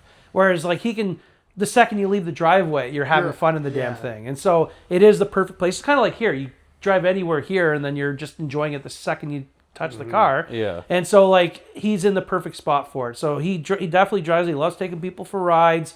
And going to the car show. There's one at I think it's the Gravenhurst. the Gravenhurst. That's the Father's Day car show. We do that every year. But there's one along 400. It's a burger joint. Webster's, the one with the bridge. Yeah. Like it's pretty infamous. So they have a big car show there, and he likes going there. And he actually found someone that had the National Lampoon's Vegas like wagon. Oh, And yeah. he had literally said like I forget what he had another vanity plate on it and stuff. So my dad like started talking to him and he didn't recognize the Viper, the guy the National Lampoon's car. Yeah. I'm like those are the perfect two cars to have next to each 100%. other. And so because I got the Nick Papagiorgio license that we keep in the dash, we can put on the Of course, the you hood got and it, stuff. yeah. And Mod list, ground strap. no, we're not that bad. Is there a personalized plate on it? Oh, yeah, it says McViper. Okay. That was like I had to have. plate. I Yeah. got that plate like the second my dad handed over the cash, because like it wasn't registered or obviously we had to register it and everything, but like no plate was given to the MTO and whatever. I gave it to my dad for Christmas because he wasn't just gonna. I don't think he was gonna deal with that until the spring or something. I forget how he dealt with it. But I got that the second I knew it was a done deal. Obviously, I don't want to buy McViper plate if the deal's dead. But yeah, like it had to happen. And I remember going through the McDonald's drive-through, and the red matched the red of the McDonald's perfectly. Like it literally blended in. Ronald McDonald. Yeah, like That's awesome. It was pretty perfect. And yeah, so, like the McViper's pretty self-explanatory once you see the car. yeah, so like that's kind of a fun car and a fun find and a good price, and like it seemingly is the perfect car. Like it's fun, it's unique. It's something that you don't see every day, and it's something you're never going to lose money on theoretically. And Have you so seen another one? I know I've seen they them on the exist, internet. but I haven't seen them. So this guy named Viper Steve, he's like obsessed with Vipers everywhere. He has seen one in Toronto, and you can tell the difference because he actually runs a front license plate. But it's the same McViper over there too. So they two exist. It would be kind of cool to get them together. I told him his mission is to get one of every color code of that year and get a picture, but apparently he can't find a black one. I can't remember. He couldn't find one of the colors. These are four. I know of that them. there's somebody in the States that it's a couple and they have like well over 50, 60 Vipers. Wow. I probably. Just like every year in ACRs and this and Would that. It is kind of. Well, I know That one guy car that be owns three of the similar power McVipers. to Potsy's? Oh, really? Oh yeah, he's in the A little '96 less, but Dodge Viper like- Like same platform. group, and he It's has two three of I-beams them, a and V10. Well, they're all his pretty name's Chris similar, yeah. Hollinger or something Say, like the that. only one and that got really he's intelligent obsessed with was the fifth things. gen. So- Yeah. Yeah, because I bet you he bought the one off Cars and Bids, and now he has had four. a 5th gen. Yeah. And the 5th gen was the one You'd where buy they your really dad's if kind you of ever went. sold it. Maybe. Yeah. A Canadian Went example. Not upmarket, but they put more engineering behind the car. Tell us Well, the they little tried to backstory actually of the compete Windsor with- before Now we we're have just to having wrap different this. conversations. No, we're talking about Vipers. What's that, sorry? Nothing. I No, said, what did you ask Dave? I said tell us about the Windsor before we wrap this up. Okay, yeah. The You're Windsor. right. We haven't even touched on the new motor. We touched on Iron Man's engine. No. Yeah. What the hell? All right, tell us about the Windsor, and then we'll talk about your newest motor. But what about the fuck up after the clutch? Yeah, let's Oh, we hear don't it. care. I don't care. The Windsor was a very good client of mine who got it. It was her grandmother's car, and then she inherited it, and then she got it fully restored in like 96, 97, 98, somewhere in there. I have the pictures. It has a date on there, so I could find out the exact date. And then she... You think so, eh? Oh, look at that. School is getting into one. You guys are a bunch of Jews. Who's going to drive him home? I'll be all right. Pat and Ken. Weird. that? Yeah. Okay, go ahead. And anyway, so she restored this in '98, but like she's downtown Toronto. These guys are super busy. They didn't really have time to drive it. Plus, this is not the car to drive around in Toronto at any point in time. And so it literally just sat in at their office downtown in the garage under cover, and like their daughters were kind of like saying like, "Why don't you get rid of this thing? Like no one's driving, whatever." And then I started off with her just saying like Dave, can you find me find someone to buy this? Like I'll give you commission, whatever, this and that or whatever. And like it's a cool car and everything, but like it's not an everyone car. Like you have to want a car that is just cool because it's old. It's not fast. It's not thrilling to drive. It's just interesting to drive. It's quirky. Yeah, it's the transmission as a clutch, but it's an automatic. It's so easy a woman can drive it. That's from the catalog. And You're sexist. it's from the literal 50s catalog. I bought it. Unbelievable. That's enough. It is a cool. And it's in good shape. Yeah, exactly. And so Was it running and driving when you bought it? yeah, well, I had to get it running. So like the battery was long gone, and it's a 6-volt positive ground system. So like that was not that you really have to get your head around it. You just hook up the terminals opposite. Well, actually, you can see where the terminals were, but so I had to get that going. I obviously did all the same fluids and everything like that, and got it running. But it's seemingly the rear main seal, which apparently is like a asbestos like rope, like that's how they did it back in like the 50s. Like apparently they always leaked to some degree, but this one was Well, yeah, because if they weren't leaking, then you knew it was out of oil. Well, That's there just you how go. told 'em. Yeah. So, anyways, I was driving and I went down to Olympusburger down in Port Hope, and I took a bunch of people for drives and went up to my cousin's cottage at Sandy Lake and stuff, and all was fine in the world. And then the spring came, and I had to do some stuff with the brakes too. But anyways, took it up to the car show at Gravenhurst, and everything's fine. And then as I'm driving back, I kind of noticed that the oil pressure. You know, I know. It's like the fucking car knew I was buying it. Was like lower than normal, and I always keep like oil in the cars or like jugs, and so I'm like, check the oil. Oh my god, it's low, and I could see like a little bit of residue down the transmission tunnel. I'm like, okay, well I put it in there and then kept driving. But as we're driving back, it's the same as my 350, like where you just started hearing a little tick and then it just got worse. But at that point in time, I'm like, I've learned my lesson. I am towing it home. So I stopped it and I towed it home, and thankfully, crank is good enough. It's already reground. It's already done. And I just got to find the time to bring the block and everything to them to, like, it's going to be nothing like the 350 build, but it just spun like the number 5 rod bearing. And so. And are you going to put the factory motor back in that? Oh, yeah. Yeah. Like With a that fat turbo on it. that car's not. Like, it already has an inline 6, so why wouldn't you replace it with Well, like it's a flathead, and it's not like it has a lot of power. You're a flathead. Why don't you replace it with a different inline 6? Put a 2J in it. That would be cool. Put Elliot's Cummins in it. 2,000 foot-pounds of We torque. joked about that when we Put took Elliot's it out. 2J in it. No, you no. only have to replace 4 pistons. Oh my god!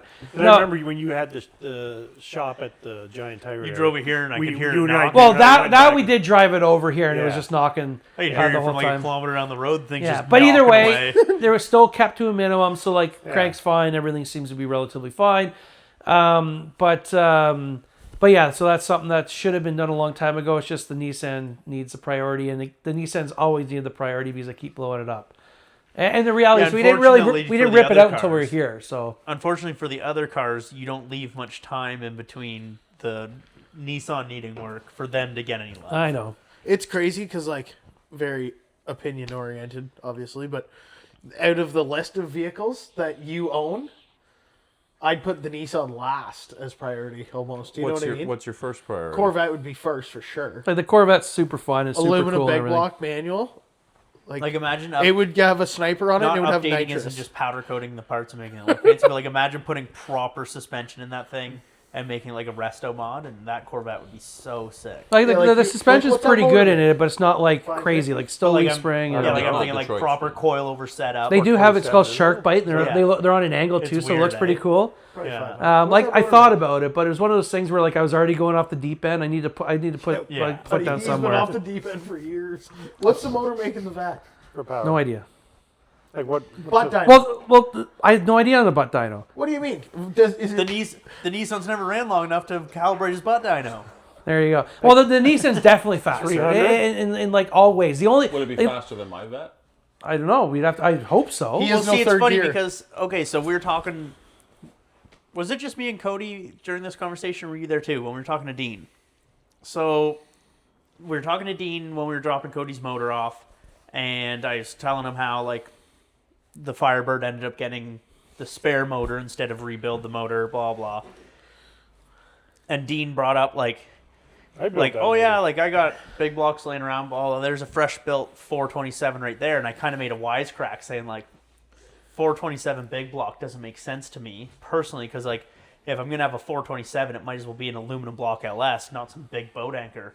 He goes, well, like, you know, they're not the same. Like those 427 big blocks make good power. He goes, that thing right there just turned 650 on the dyno, and it's like, oh, like okay, like he goes, yeah, like all day long they will make that much horsepower. Good flowing heads. Right, just and all easily. He goes, yeah, cast. that's Valves just are a 5 inches. Like 427 Yeah. is a baby big block, whereas That's what I mean. 427 LS is a big LS. Well, that's right. Like, so if you're talking 427 cubic inch, like, why wouldn't you just want the biggest LS that weighs a fraction? because you're getting it through stroke. Right. Usually.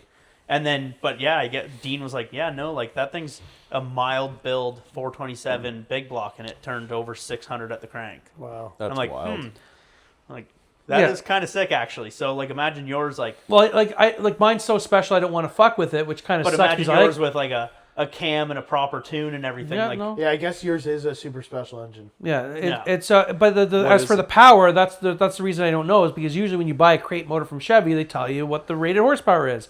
But because mine was a special motor after made as like a replica or modern replica of the 69 ZL1, they just gave it the same horsepower rating because the thing back in the days it was 430 horsepower, 460 torque, whatever the hell the numbers were. But like it made a lot more than that. And it was one of those typical 60s muscle cars that were super underrated from factory, and that's what made it so legendary. It was an L88 but aluminum essentially. And so this one they just as a throwback, because it's that, they just put 430 horsepower and 460 torque, whatever it is. But it's a throwback. It's not actually what the engine made. Even the normal everyday CZ 427 iron block, big block that you buy from them every day of the week for like 10 grand or whatever it is rated at 480. And so like that's why I just generally don't know. Not to mention I've never had anyone really look at it to make sure that it's optimally tuned, because like I did that. I did the timing. I did the carb stuff, and like I can almost guarantee you, it's not as good as it could Someone be. who knows those could.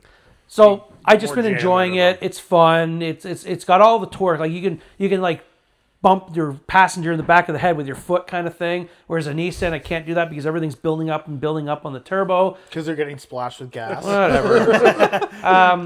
But yeah, Driving over the Burlington Skyway. yeah, fuck off. Sorry. Yeah, so anyways, like that's why I don't know the horsepower, and I'd love to know, but I don't want to lie and be like Drew and say I have all sorts of horsepower and Yeah. I want without a dyno. yeah, there we go. I want to go for a rip in that. Let's do like a springtime before your dad takes a Viper. We'll do like a Saturday. well, like, Like we We'll do a can, but fun without little third day. gear, which it still doesn't have because of the track day. You know- it's not third gear is the most exciting gear in that car. We need to do First and brief- second run brief out pretty rides in quickly, the and then Viper. fourth is in. Yeah, we'll Yeah. do a Rides in video. Dave's Corvette. Yeah, like we need to actually plan Film this those. stuff, like film the stuff. Like obviously your car once it's going, but like the Corvette, the Mick Viper, like obviously your car Yeah, once my it's going car. again. Like your car. You guys don't want to go in my car. I'll go in your car. Okay, you have But to, like wear, that- you have that to wear a quick- helmet, sign a waiver then, But because that- I'll that- kill us both. That quick video of Brad and I taking Rob Z06 down to Rotospawn back was like 2,000 views, and it was 3 minutes to do. So why not? It isn't saying that video randomly blew up. It was a Yeah, that was weird. weird, Clickbait. lame, unplanned video of just like down a like, Rosebomb bag. like I threw in the With a flat title, tire. and then it goes straight into like right on your face in the Z06 and peel out and go down the road. yeah, of Of doing nothing. exactly the speed limit perfectly the whole way there. You did 60 kilometers an hour the whole way. No, Yeah. It's like that 80. Top Gear episode where they're ripping around, the speedometer's just stuck Yeah, at dead in 60. the center. Banging off the red limiter, 55. So are we all caught up on blow-ups on it? Well, yeah, Technically not, because we haven't well, even no, gotten so to this the thing. The but- throw bearing was a motor on its own.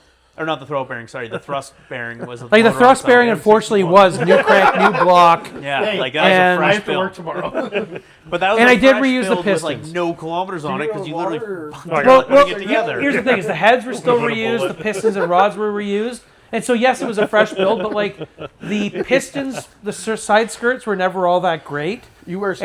And yes, I do. And so like they told me at the machine shop, like it's not ideal, it's not perfect, but like it's fine enough, right? But then after the second one, it was like right on the edge. I'm like, all right, let's try it one more time. So then we did get like do the CP pistons, Yeah. one more time type of deal. But I already knew that was like it was far from perfect. Granted, the skirts were not like the problem. Yeah. So whatever. But But yeah, so like that motor that was running for 2.5 years or whatever. 2.5 minutes. No, it was 2.5 years. Quiet you. Like I did a lot of things in between. That's why everyone thinks it didn't last long. But the reality was this computer. It was cooling. It was this. The motor actually never came out or got really worked on Yeah, like internally. fair and square, for a little while there, the motor lasted. You just changed a lot of other things. That's right. It lasted because it didn't run. No, it ran the whole time. We did track days. Okay, to be 100% You got fair, 2 plaques to you show for remember, it, right? he remembers. Yeah, I got. Yeah, What that's were we my doing? plan. Was it putting that lift in? When he backed it outside, it ran yeah, for we- 4 it was minutes the and night- it overheated. It was the and night when we minus put the lift in your 50 out. shop. You went outside because you were all concerned about, like I said, just pull your car, and you're like, I have to let it warm up. I never drive this car without letting it warm up. So you walked outside, you started the car, came back inside, and we're shooting the shit for all of 5 minutes. And we're like, okay, Dave, pull the car in, like we're ready to go home. So I opened up the door for you. You walked out, and it was coolant temp was pegged, and it was steaming. Yeah. No, it wasn't. It's It was like, fine. how is that thing boiling coolant in the middle of winter after The 5 minutes? one thing I will say is because I deleted the crossover pipe, which apparently is a problem at idle, because even on the dyno, like he would just like all you have to do is rev it a little bit to get that some water flow, pump going. yeah. And but Yeah, like you and the almost blew it waterless up in coolant the being parking very lot sitting viscous still too.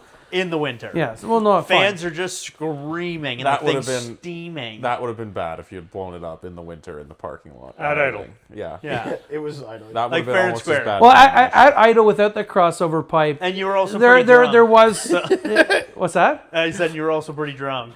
That's why we pushed it back in. Yeah.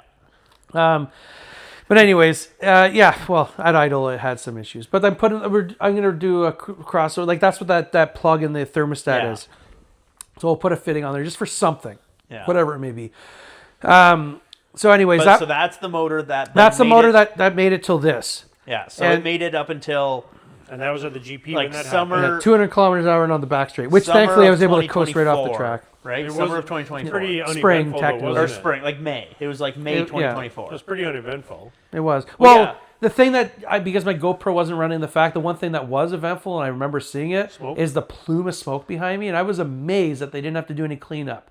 They thought it was coolant because they just Yeah, like saw it they didn't goes see any through remnants of underwear. oil or anything like it that. did weirdly window a block and puke its guts without leaving anything on the track. Like it's Until- almost like it was until so you hot rolled because to a this thing stop. welded itself to the crank that like the liquid or the It oil was just already vaporized. vapor Yeah, it's just because it was a massive like plume of smoke. Which also imagine what was in that fucking like Right. crankcase before Because that like happened. Tom said when he split his motor in half, like it made a mess. Like there was block and rods and everything scattered. Oh, all there's over chunks the of my track. there's chunks of my oil pan at Mosport somewhere. Oh, there's got to be, But it's like, in the carpet but or just the like grass the somewhere. safety Hall of truck, Fame. like the safety truck just didn't have to go out after you, no, which like is they, amazing. yeah, I don't. It was just so well vaporized. And I was trying to remember this. Was that the same day Steve Cairo blew up his motor? No, that was No. later. Because he was the Okay, one. that was the later event. Yeah, like, he was Why, saying, did "Oh, Steve LS blow up this, his LS LS3? that," Steve, Yeah, Steve LS3 blew up his crate LS3 motor. the same summer at a SeaTac event Oh, at yeah? GP.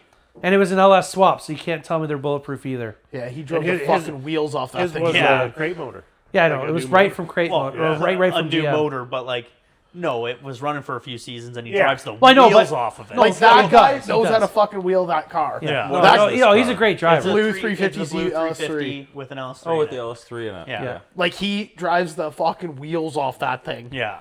Like there was a couple CSCS events where I was like, Brad, maybe like keep Stay away from him that for guy. a sec. Like, He when goes, we didn't why? really I'm know like, him, and he's it's just like- letting it hang through Like corners. that Who guy's is an this animal, guy? drifting everywhere and everything. And It's he- like, and he is a Time attack drifter. event?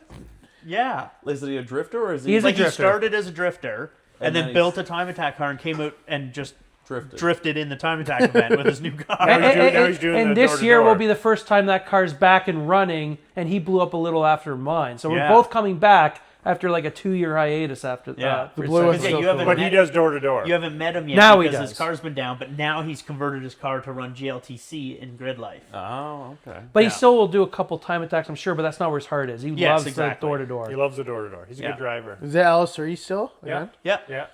Yeah. Did he? Well, he- I think I think he got it built properly. Yeah, though. like I think it's far from a factory, A factory LS3 now. LS3. Like I think it's a fully built Because motor. the pistons haven't- obliterate themselves, and from what I understand, the factory hypertectic pistons or whatever are not that great. No, and that's the problem too. Is like a lot of people. I feel like a lot of people don't realize that the factory pistons to an LS3 are arguably worse than the factory pistons in previous motors. Like I used to turn that LS1 to like 7,400 RPM. But 74 is literally the tipping point of ripping the wrist pins out of the factory pistons in an LS3. Yeah, brought it pulls them out. And you Right. brought it back down a little bit. Well, so I put forged pistons in mine and brought the RPM down. But yeah, like, so a lot of people will buy crate motor LS3s, read on the internet that LSs are good for 75, and they'll run them at 75, but they'll pull the wrist pins out of LS3s. Didn't Bronson? Bronson pulled wrist pins out of an LS3. Like right at like Where are the wrist pins? Is that... That's the- this thing right here. That's So- this It's piece, held yeah. in So with it a will clip, and literally- it's all that's holding this. So this it'll is literally sliding on the wrist crack the pin. piston here. Oh, and just pull them. and rip it out. So you'll see a piston with the wrist pin. See, just this not is in it a good learning material like that. Yeah. I know. Because Jim Connor, the DA or whatever, is hiring. anymore. Yeah. Boy, the force it would take to Right. that Like, out? pull that again, apart. like It's crazy. thousands and thousands of pounds. Yeah. Like What it's happens. amazing what goes through, like especially a high Engine. performance motor. It's But crazy. the problem is the hyper eutectic pistons. Hypertectic? You did what? Yeah. Hypertectic? Hope it's not contagious. Yeah. Are like they're super fancy. They're supposed to be lighter weight. Big blah, blah, blah. name.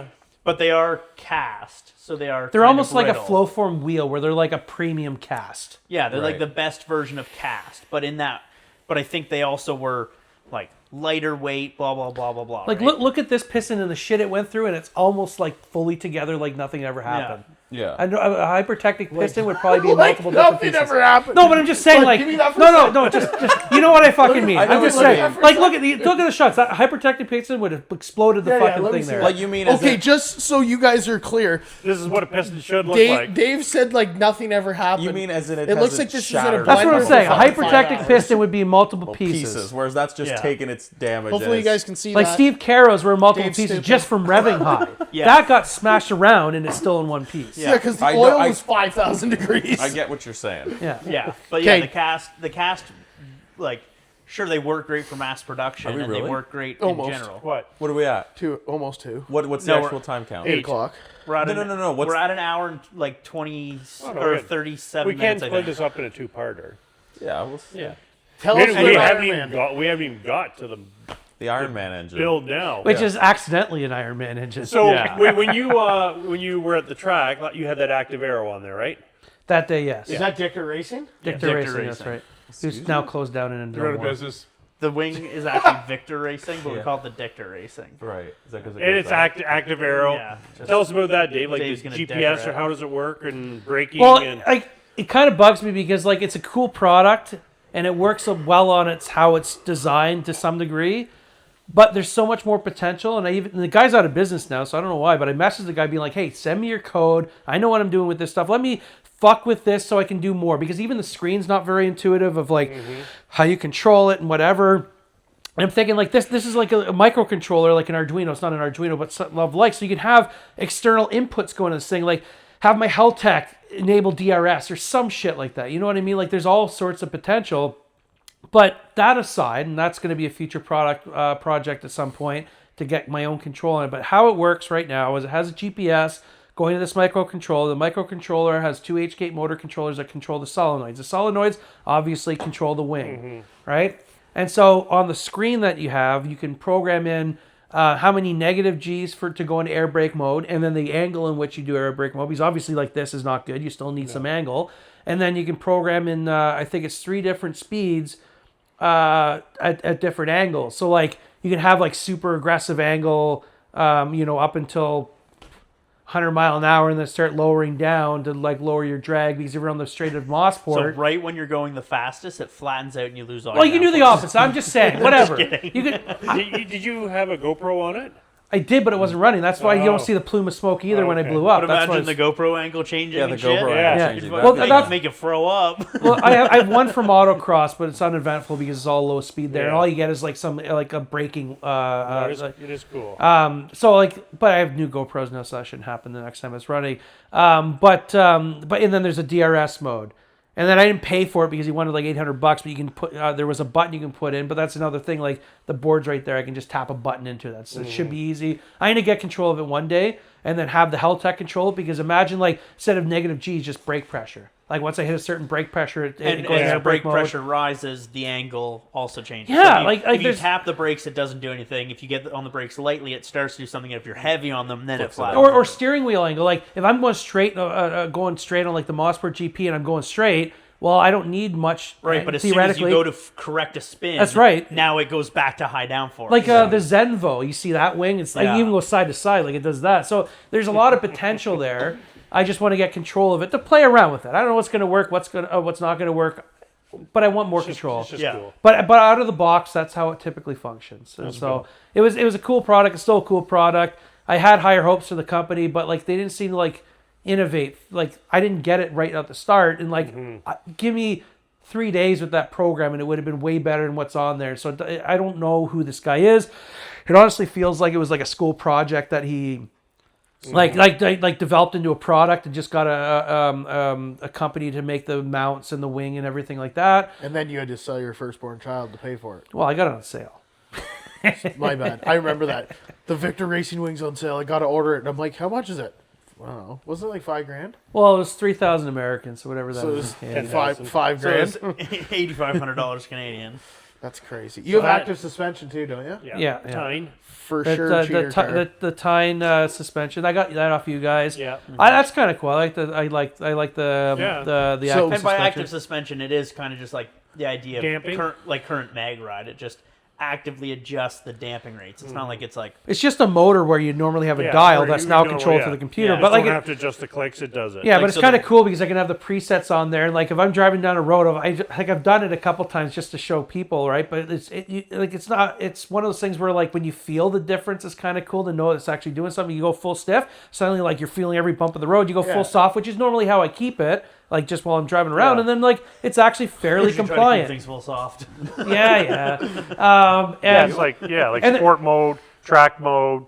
yeah, you know, and then the track mode is just like it doing its automatic thing, and there's different settings to it. I kind of play with a few, and this is like I don't know if it's the best one, but it's the one I ended up on. So like when you're cornering, you can see like if you're cornering right, all the weight's on the front left, and you can see it really stiffen up, and then these two go like out of a scale of 16 being soft, 0 being hot, tough, like that might go to like 5, and then these two wheels are like 10 and 11, and this one's like 14 as an example. I don't remember the exact numbers, but like it's cool to see it like move. Working, yeah. And then as to how much of a difference it's actually making, I don't really know. I don't have enough seat time to really be like. Well, you got I two, did you full got two soft. CTAC plaques. Well, there you go. One's semi-earned, one's not. But Were either of them? Well, earned? he got third place Right. out of 3 people. that's the one I didn't deserve. The Mospert one I sort of deserved in the sense that there was 5 or 6 people there. No, you want you. But you like want. the 1 and 2 were like 132 and 133, I think it was, and I was 138, so I didn't really feel like I was up there with them. Next year when I went out, I got 135, which makes me feel better because now I'm like almost in that ballpark. Yeah. So like my ultimate initial goal is to eventually do like a 132, so I can say to myself, okay, I was with those guys that I got third place to instead of being fucking 6 seconds slower Yeah. than them, right? Because 6 seconds is a lot. And fair and square, like And it was with- also my first time on the it's track. all seat a time. massive difference too is going to be seat time over anything. You haven't no whatever. The car hasn't been running long enough for you to do a lot of Well, seat seat time to time- get faster. The car hasn't been running long enough for the last 17 years. right? And that's why, like, it's hard to get seat time if it doesn't work. Right. But that's going to change. It's going to work with- this year. Yeah, it's going to Well, work. the- It's gonna the work. nice And thing- Well, I the don't know what, downtime like, doesn't this help. year. Like again, like That's putting a lot of pressure on. unfortunately, us, it's kind of like you blow up a motor and you have to wait a year, and you blow up a motor and you wait a year. It's like Like, I'm that not is gonna- kind of how it works because if you blow up a motor in August and you don't get it back by, September, you pretty much missed the season. So then you got to wait till next And even winter. that's enthusiastic. Right, like, Yeah. but so no matter what, if you blow up a motor in Canada, it's kind of like, well, that can really screw your whole Yeah. car season, right? Within reason. You just like- got to know the right people. I said, Right. I got lucky in it, as in your guys' schedule worked out, and I don't know what Dean was on, but he got my motor turned Yeah. around in a hot minute. Well, and even same the one, like he got it Yeah. done in 3 weeks, like yeah.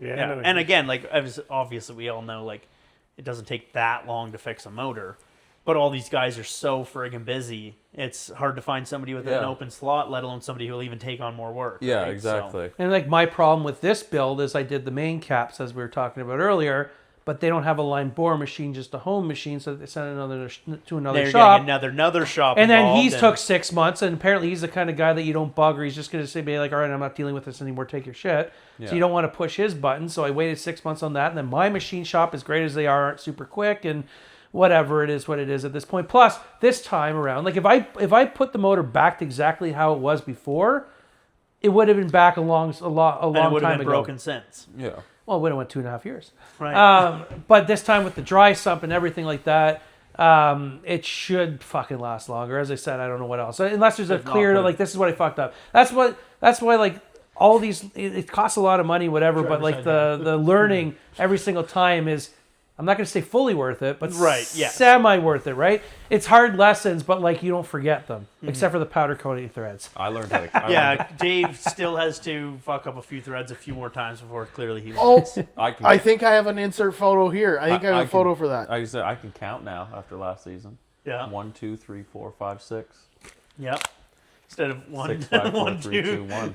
1, 2, 3, 2. Call Brad. Are you sending me? We've all had to learn tough lessons, of course, but Dave, tell us about Iron Man. some just have to learn them a little bit more. Is stubborn this than the others. whole point of the crux of it? Like the rest of you're just going to cut and go right to the Iron Man? Yeah. All right. Let's hear it. So to Iron end Man. the video off, Part 2. your current build is Iron Man. obviously still twin turbo, still a VQ, still in your 350, obviously. But what's new for this year? So, as I mentioned earlier, the main cap walk being the big failure of every single one, except for the thrust bearing one. That's just me being stupid and tired and dumb. That should be solved with the Mazworks main caps and the Dynasty billet girdle. And then, this is a side note, but some of the main caps are tied into this big girdle. It's the bottom part of the motor, like the HR engine. Those are a lot better. And like the VR motors and stuff like that. Yeah. So like there's different designs of that too that can improve things. Anyways, I just want to mention that because I forgot about it earlier. Crank is still normal crank because there's like some Chinese billet crank, but I don't know if I want to trust that. And like no one's really ever killed a crank, like breaking a crank. It's been even other at like over failures. 1,000 horsepower. The few VQ dyno queens have done it. The block. Big Dino Queen call out guy. Well, there's the Tish guy in Brampton. It's never seen. Dino It's that, Queen. he just runs on 407 and should tag makes him and Instagram chirp fit photos and like it's not his record was 960, but even he keeps fucking it up. Yeah. And like it's not a bad No build. dry It's- sump. Well, no dry sump. But all I'm getting at is like. The crank should be fine for The crank power should be levels fine. you're going for. Yeah, so this time around, Block should be fine for the levels you're going for because you've corrected the cap walk. well, if I start getting into the 800s somehow, that's when the block starts to sometimes be a problem. But anyways, I'm gonna zoom in on you having a heart attack. I'm just saying that's when the block seems to be like okay, why? But I went the cheap route on this one, but I did the Super Tech like block guards. Which is seen as like the cheap way to do it. CSC or whatever they like. Anyways, this company that makes these perfectly inserted things to close your deck essentially. Yeah.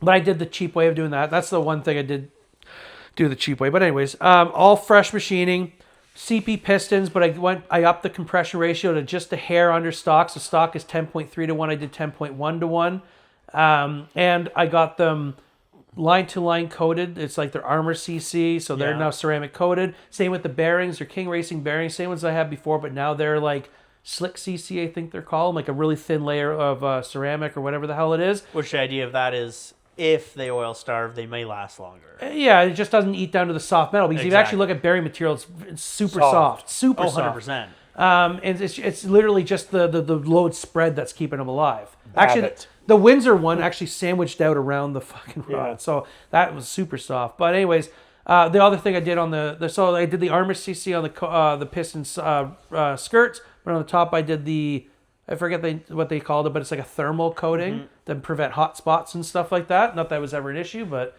Again, setting it you're in down there. might as well because we only did this because the 10 bore wasn't enough to clean it up, and you need to go to 12. Yeah. And So with the 2,000 block guard, worth of and like coating. I'm not going to go up to 20 and buy new pistons and when they're special order and stuff. So we did the coating, and so we did 12 over, and then the coating's filling up that small little gap. Yeah. Is that like supposed to last?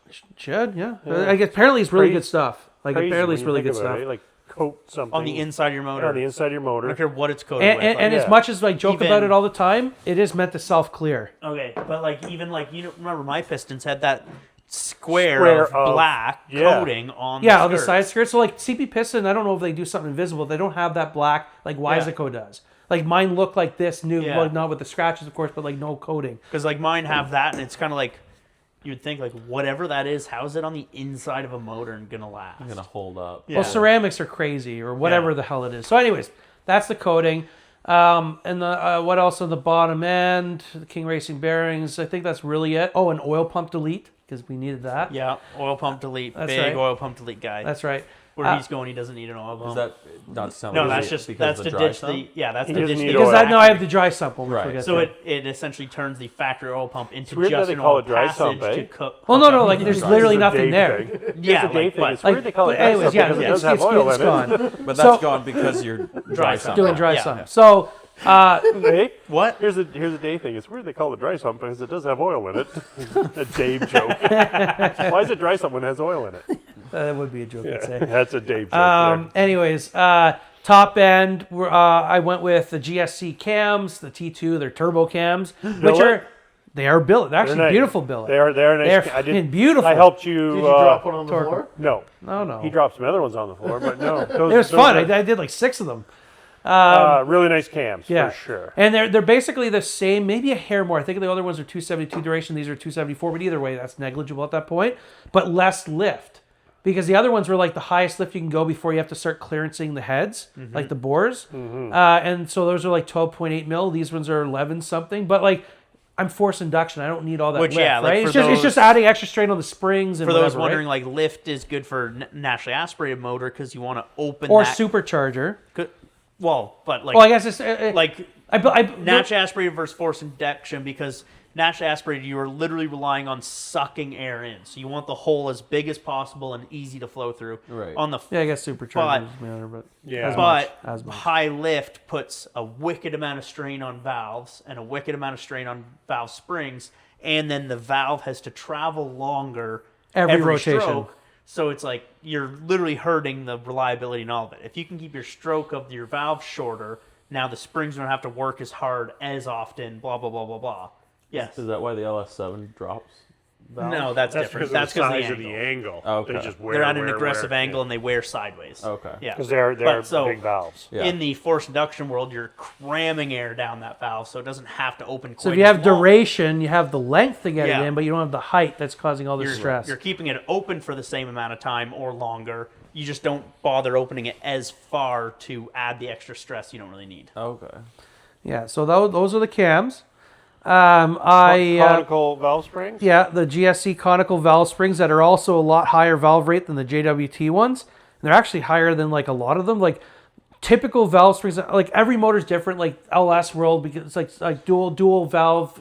Like they're all up there, A big right? thing in the LS world is dual valve springs because you have the physical space to fit a bigger spring and a little spring inside. But even debatably, conical's better than that. It's just duals. Yeah, just Somehow dual is- cheaper, however that And works. in a way, like dual is just strong enough to overcome harmonics. like harmonics and other problems, and the geometry and everything. You're still able to open a really strong spring. Yeah. In your world, you can't put the spring too stiff,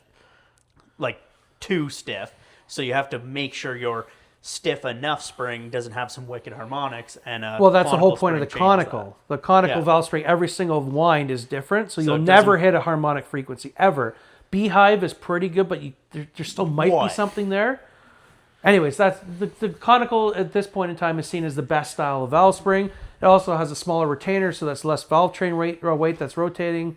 Higher RPM. higher blah, blah, RPM, blah. whatever. Have you guys And it's seen the- titanium the anyways. video circulating around Of Steve the Morris high, explaining yeah, it the and high the- speed And the thing's camera actually of a wobbling. valve spring? Yeah, the top of the valve's literally Oh, doing the this too. thing's just It's wobbling. insane. Have you Like, seen that? Was it Crazy. Steve Morris? No, not yet. Okay, I'll have to find Was it. I think it was Steve Steve Morris? Morris. Steve Morris. Yeah, I just watched that. Yeah. Like what a valve spring does, like it's just crazy. Like just At wobble. that fast, like That how fast. fast that duration actually is in the moment of time. Like, And the spring like depresses, and then you can see it kind of shaking around. No, shake- it wasn't shakes Steve after. Morris. Yes, Yeah. it was. It was Was it Cletus. It was Cletus's new video at RCR. right. No. At But, ECR. What goes on in your engine But like that's Steve Morris. That's the Okay. video that's going around. Is that the one you were Yeah. talking about? Yeah. No, I did see the one at Cleveland. Look at it Yeah, wobble. at The ECR, plant, yeah. RCR. Richard So, Young yeah, probably racing. really just to see the awkward guy for that everybody all to he listen did to. was Well, test anyway. springs. Crazy. We don't need to look at that right now. But it yeah, up on the amount Instagram. the thing wobbles back and Wobbles? forth. Like Yeah, so Yeah. there's harmonics that can, like with a normal straight valve spring, there's harmonics that can just make it break, which can happen and has happened, and it's usually at higher RPM, so as you turn it up higher. The conical ones I went with, did I need them? Probably not, but that's what I went with. And they're also higher spring rates. So typical aftermarket valve is like 80 pounds seated and like 180 at full lift. Factory was like 40 something, and then whatever it is, and like the JWT ones I had were not much better than that. The ones I got, I think, are like still in the 80 seated, but I think it's like 210 or 220 full lift. And so like now there should be no valve float because of back pressure, any nonsense like that. Like, the problem he was getting, so a lot of the say bigger motor problems, so big valves, big springs, lots of weight, will valve float, meaning the valve doesn't shut all the way by the time it needs to open again, or by the time well, it's Brad, supposed to shut. he experienced that. That's what happens with the money shift. You Like, spin it too literally. fast, and the valves can't close quick enough. Yeah. They Like, float, and then literally, they so hit. If you had You heavy, had heavy that. valve springs, that You probably wouldn't have blown happened. up your motor. Right, I probably would have. So you literally floated valves to the point where your pistons hit them, right? And caught up to them before they could. Right. get out But of the you way. did it because of RPM. So you pushed them down. The spring didn't pull it up by the time the piston got Came in up its to way. get them. Yeah. And this Whereas is in going Dave's- like thousandths of a second. Like Yeah. Yeah. you can't And in fathom. Dave's world, his valve float was because obviously the air gets Pressure. pushed out of the cylinder through the turbo, but there's so much pressure in the manifold and the turbine housing and stuff with back pressure trying to build boost that it in theory was keeping the valve open. Because then when you put the cylinder into like closer to vacuum, then the pressure can just go backwards through the valve back into the cylinder. So he was like Holding the valve losing a ton of horsepower, but also valve float can't build power. So at can't- 6,000 RPM, we were actually lowering it down to 13 from 15 just to be able to rev it out.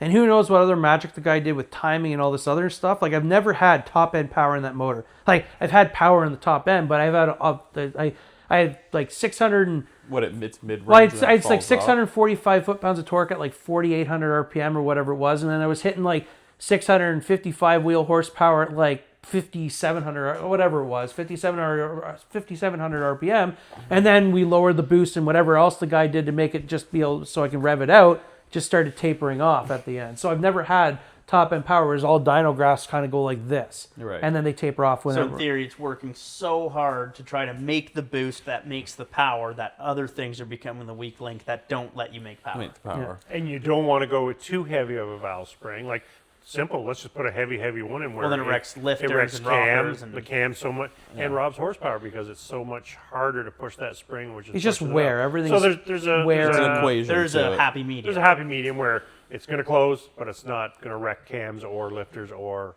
Right. And even like I was talking horsepower. about the higher lift of the cam, that extra lift is now working the valve spring even that much more Farther. every single rotation. Right. So that helps out. So So a lot of improvements to the top end. yes. Lots of improvements to the bottom end. Yeah. Everything Two new else should be Garrett turbos. stout. But then brand new turbos. yeah, Garrett G30 660s with mirrored, so one's reverse rotation, so they can look cool. Screamers. No screamers. At this moment, I believe we're talking about water to air intercooler. Probably water to air intercooler because of packaging.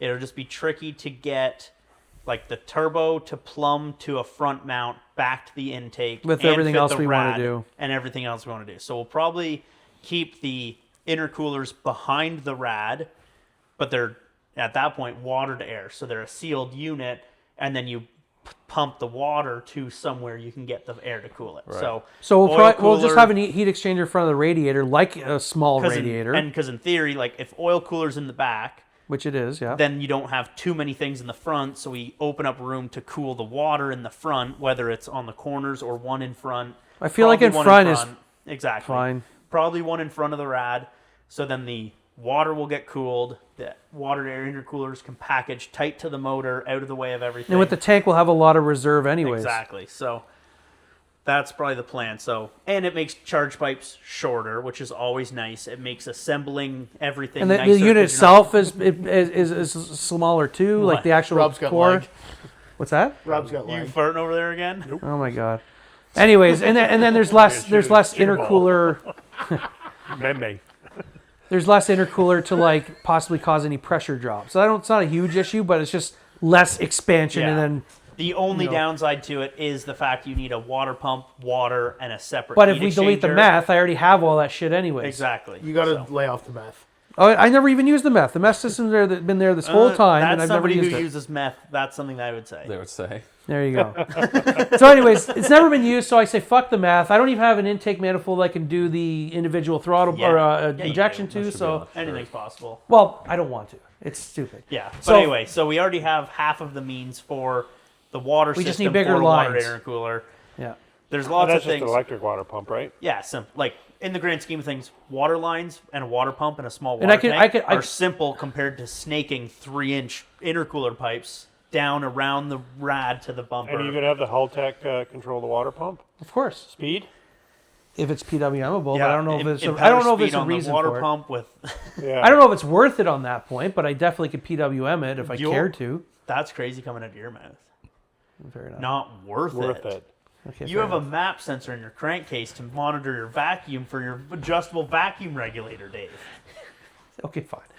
We'll probably put. You're probably We'll probably PWM in the pump then. Yeah. But either way, like I already have wiring to the current meth pump, so I just got to get a water pump because I think I read it up 37, whatever the hell the rating is. Like yeah, it's like- not a big deal. Like your current meth pump flows low volume, high pressure. That's right, we You don't just want need, that. You just need low pressure. He's not high talking volume. about crystal meth, just so you guys know. Yeah, How many fuel pumps do you have? 4. Okay, and what are they? They just leak. No. The tank leaks. The pumps just pump the gas out. In all fairness, you joke about the leak and everything, which there obviously is that leak, which hopefully is fixed now. But I put the gas detector in there because there's so many goddamn lines and connections that if anything ever blew, I want to know. So by the time the leak is fixed, it You're already can burnt tell it. them when the new one springs. You're already Well, the on thing is, the fire and- leak detector only ever goes off when you first fill up on gas, and then as When you drive Tonka's away, it slowly airs out and dries up, and then you're good to go. So if I had a full Yeah, leak, it airs wouldn't out be into after your fill. shirt. You know what? As you are driving up the Burlington Skyway Scully's on our getting way home, uncomfortable. He probably has to pee. I have to pee so bad. Well, Same. and we have actually rolled over. No, 2 yeah. Now we're hours. rolling into 2 hours. Well, you guys do what you want to do then, but I don't like. There's a lot to talk about in the new build. See ya. I'll go pee. Well, no, there's a lot going on. There's the dry sump and Yeah, everything but like that. so- like how much you want to get into it if we're rolling on 2 we hours? can always Here now. No, Well, we can do 2 parts. I was gonna say we can revisit the final build once we have it Yeah. finished because then we have stuff to film. So like Yeah. that can be an episode on its own. Yeah. But anyway, so essentially going into the new build over last year's build, last revision's build, dry sump, which will improve everything. Better turbos, better manifolds, better top end, better bottom end, and then a lot of revisions to the car in general, like Oh, the you have placement a of uniclutch. coolers. Yeah, the Uniclutch is going to be Uniclutch from exciting. Australia. Yeah. Yeah. And you're running just the stock. What is it? The CDO09. CDO09. The one of the few parts that and the drive That's shaft's got- like the only thing Did left you of the fix your original. rear diff? That clunky, rattly. No, that's just it being. That's Okay. just the Tomei limited slip. I'd love to get rid of it and put in like the nice I think it's Quelf or however you say Quaif, it with like yeah. the gear, like the helical one. That would be sweet to do, but right now I still have to live with it. On the racetrack, does what you want it to do. On the road, fucking sucks. It's a little grind In a parking or lot, whatever. it's a Terrible. Yeah. Like sometimes if you get it too hot, the clutch discs almost like weld themselves together. So then And if you you have let to it break it sit free. and you have to break it loose, so I'm like pulling out of a parking I lot think and it's hot turning, on and then your it's car. just like clunk. It's just terrible. That's You should water cool your diff. Yeah. That diff is terrible. I would never get it again. I'm sure there's there's going to be better clutch pack ones. Like the one I put in the Corvette was a clutch pack one, and it's not that bad. It's just this Tomei one is just super aggressive. And like as I said, if you're tracking it and everything, it does exactly what you want to do. Like on the track, it's never once done anything I didn't want it to, but just pulling out of a parking lot slower, just out of here or whatever, like Just low speed, normal stuff. rough. It just hates life. And so the diff is not. That's not going to fix itself until I replace it. But anyway, so yeah, there's a lot of improvements to it. Fix it till it's broken. Yeah. But I'm excited to feel the top end power because before I had all this like grunt going into it, and then it kind of just Tapers off, like yeah. you can see in the it should- dyno graph. Now it should wake up quicker and pull longer. Yeah. Yeah, exactly. Like I've never felt that in this car because I've never been able to properly like I've been able to rev it out, but not in the way that it's supposed to. Like everyone's Exactly. dyno graph goes like this, mine goes like this, and so you know, it's And yeah, in true Dave fashion, if it ain't broke, fix it till it is. well, why not? Carbon fiber hood. Big carbon fiber That's hood Carbon beautiful. fiber NACA Oh yeah. You got NACA ducks? for the trunk. NACA ducks. Big carbon fiber NACA duck guy. You should see them. They're beautiful. Oh, no. They're dual ones too. They go into two little. Yeah, and they weigh holes. probably less than Dual those NACA cigarettes. ducks. How many times can you say NACA ducks? Naka duck. NACA duck. Naka duck. There's a Say running it. joke. Yeah, inside joke. You had to be. You there. wouldn't Anything else? No oil cooler in the back. That's going to be off the PDM or PWM or PDM. We can't give away the secrets of how it's going to work yet because A, we have to make sure it works before we Well, it tell will anybody. work. Yeah. We have to There's make no sure- way it's not going to work. But we have to make sure it works well enough before anybody knows about it. But then once it works well enough, we have to patent our idea. Right. I don't know if it's really. Somebody say patent? Where are you going, Pete? I got to piss. I'll have to turn his microphone off. I genuinely don't know if yeah. it's like. Or leave it on and Nah, just leave it on. leave it on and hear the dribble. I honestly don't Can you know guys if. still hear me? Yeah, yes. I honestly don't know if that's a super unique What time is undone it? idea, I'm but curious. I'm just Tonka's down in peeing the at Angevaare. I don't know, you're the one holding your phone. Oh, like the Down actual here. times? Okay, that's how you guys are doing it. Yeah, 8:30. No, it's going to be an awesome car for sure. If you're editing out Tonka peeing, I might as well go pee too. It's going to I work don't well. think I'll listen to him. I'm going to have to shut off all of our bikes. is it all through one like gateway to the thing? Yeah, Oh, I guess you're kind of screwed. I have to fucking pee too. And Oh, you might as well go. Unbelievable. Oh, This is why I was grown up and did it before. Do you also have to pee? Yeah, Dude, I thought I was piss my pants. my back teeth are floating. Is this still on? Oh, we're still go. Are we still live? we're just going to have to edit it all out. 'cause What? gotta No, I fucking- said something funny when I fucking came down kids, here. eh? You might as well leave Oh. it rolling.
Okay, so where were we? We talked about the dry sump, the new turbos. The, Oh, we forgot about Alan Patton. oh yeah.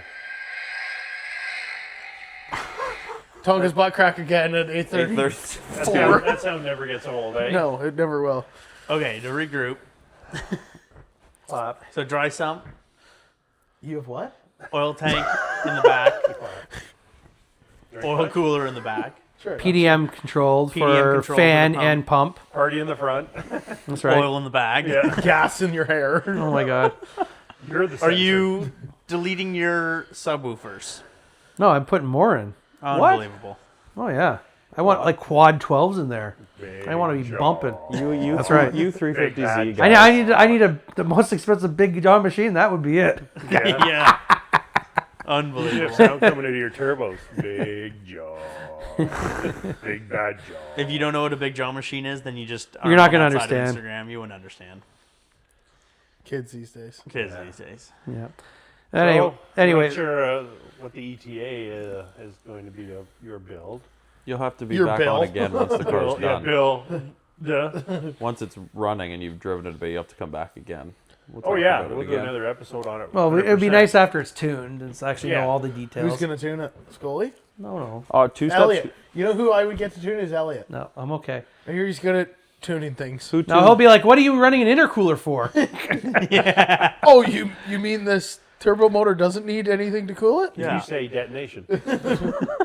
That's just part of the process. That's just more power. We had to do We do CPR. CPR in that motor one night, eh? Yeah, he ran into meth last time, exploded spark plugs. We had to do CPR. We got it back to life just for him to melt it again. Yeah, It's because he's from the wrong side of the pond. yeah. Because they drive on the wrong side of the road. They do things backwards over there. Right. Oh, fucking That's hell. that'll be another episode. Yeah.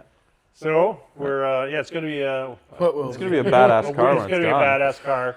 It's gonna be one of a kind. It looks good. Second most expensive Z in Ontario. It might be the most. Maybe the expensive. world. No, like actually. I would say the world. Well, it's hard to believe I'd be behind Sasha. You are behind. You're Or, done. sorry, ahead of Sasha. No, yeah, you were just You'll behind, probably but never he be is ahead number of one. Sasha. Oh, that's what I'm saying. Second. Yeah. Yeah, so you're second in probably the whole world. Yeah. And he is one in the whole world. Like the whole world. Like I've seen some builds up there that have been like legit proper. Like this is now legit proper too. What's this? Well, Mediocre at best. in the just picture like what I've done, but they've also done like I'll get there eventually too. But like everything being carbon fiber and like fucking Yeah, like a racing lot of seats the, like and the superficial type stuff in a sense. Like, not that seats and, are and, superficial, and crazy but like, expensive wheels that were like $12,000 and all this other Have you ever nonsense. thought about like a cage, Well, a harness? it's a street car after all. Well, if Yeah, but if with you got 800 650 horsepower and you go on the track, you need to have Yeah, if it's got you need double the to have a horsepower Hans. factory- You need to have, I would say, a harness. Well, the Hans would be nice, and like a half cage would be kind of cool. I don't know if I'd want to do a full cage unless No, it but, ever no. became like one. like a half gauge, like a roll bar, with a Something to put your proper harness harness to. bar, a Yeah. proper set of seats, and harnesses. Well, Hans, blah, blah, it's blah. all it's always been in my head. I just need the car running before I Yeah. put more money into that. exactly. But the half cage would be nice, like proper seats with 5 points, and then the Hans would be nice, especially after your story about the crash. And like it all makes sense. Like I've never been Yeah. in that situation. Like I flipped a car once, but it was benign for the most part. And you know, like I don't want to get into that situation and just be in there in a t-shirt and shorts like I've been the whole time. Yeah. And like the reality Gas is all like, over your legs. Because safety doesn't take a day off. well, right? no, I understand that. The side of it, and I'm not saying it's proper or whatever, but like I don't feel like I'm pushing it beyond my abilities in the sense that I'm going to crash, but shit happens. You blow a happens. tire, a lot of it something on comes the down track, your tires fuck up, you lose brakes on TMP, whatever the hell the case Well, I was is. gonna say, like a lot You of it gotta does put brakes come on it from. first. Yeah, Oh, there's brakes on it. I just didn't think it was going to wear out that quickly. it helps when you have. It's amazing how hard a track day is on a car. Yeah, and that's what I've Temperatures learned. So go, like, your brakes fade. You Yeah. wear this. You but wear but tires, at the it's same just time, crazy. the braking thing was is kind of a semi good example in the sense of like that happened, but it was uneventful. Like, oh shit, I'm metal on metal. I'm Yeah, you just wore going to the drive brakes off out. the track. There was no like, oh fuck, I can't stop and I'm going on the grass or anything like that. Like, especially with the new brake. Well, actually, that was the old like it wasn't when I took out the brake booster. But like I didn't ever feel like even that, because I wasn't pushing it super hard.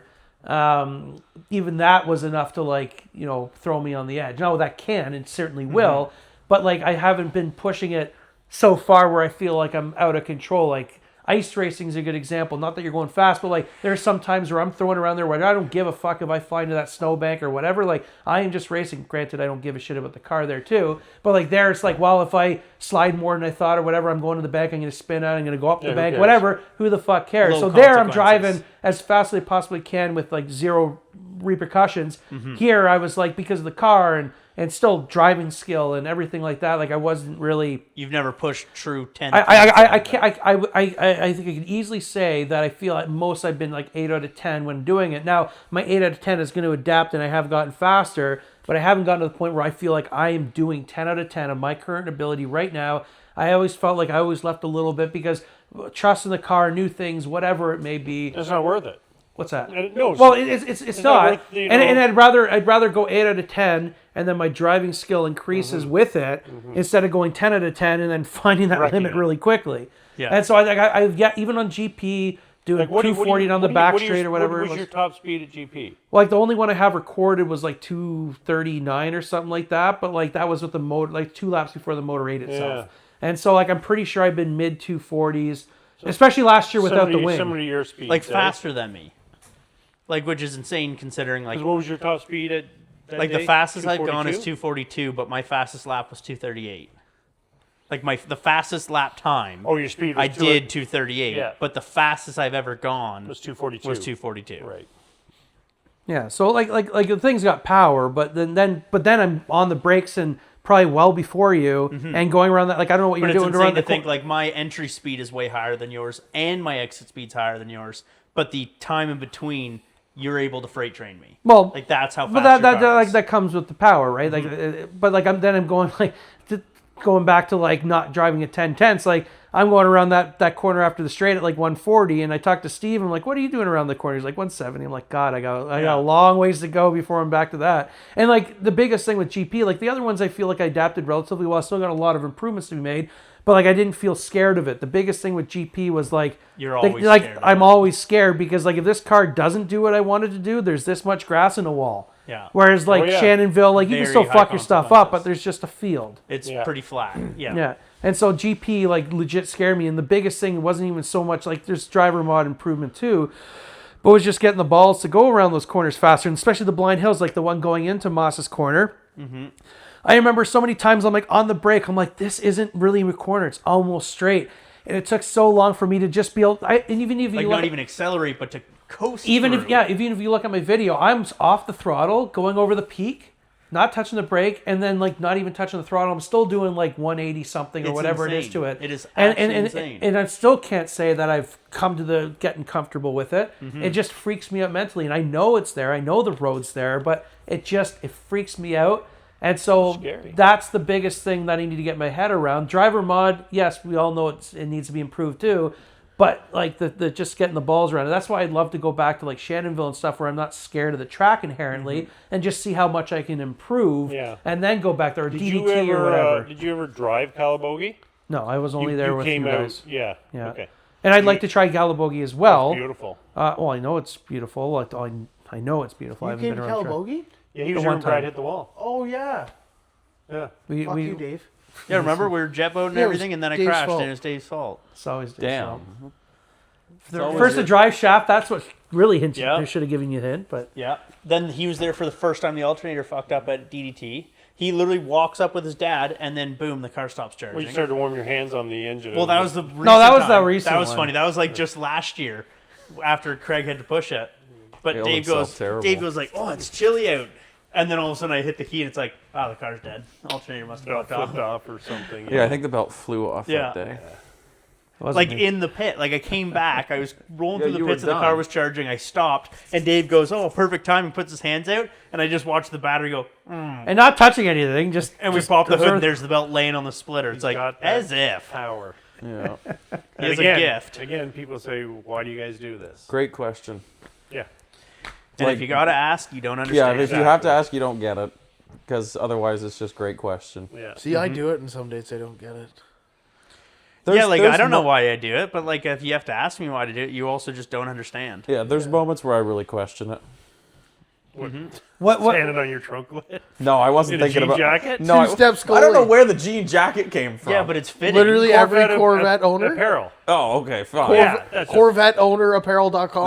That render you made though, I look pretty good in the white New Balances though. I must say, I might have to go. Those pick are a pair Nikes, of- bud. Are they Nikes? Yeah. You have the They're supposed to Corvette be New starter. Balance. You have the Corvette starter barbecue kit. 11s. I haven't. New grabbed- Balance and jorts, and like what's the one with the alligator? Lacoste. Lacoste like white shirt. That's the typical Corvette. No. Uniform. Typical C5 Corvette is them standing on the trunk hitting two Stand on the trunk, 2-step, jean jacket. Insert. You can't insert that in case it actually becomes a Yeah, no, that's t-shirt. gonna Like, stay that's top secret for now. Top secret. Nobody gets to see it until it's on a See, t-shirt. you need to do one more render of a combination of the two of them.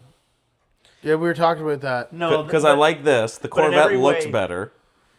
No, but see, this one has the proper taillights, proper looking exhaust, the best license plate, and then Yeah, but it looks way too skinny.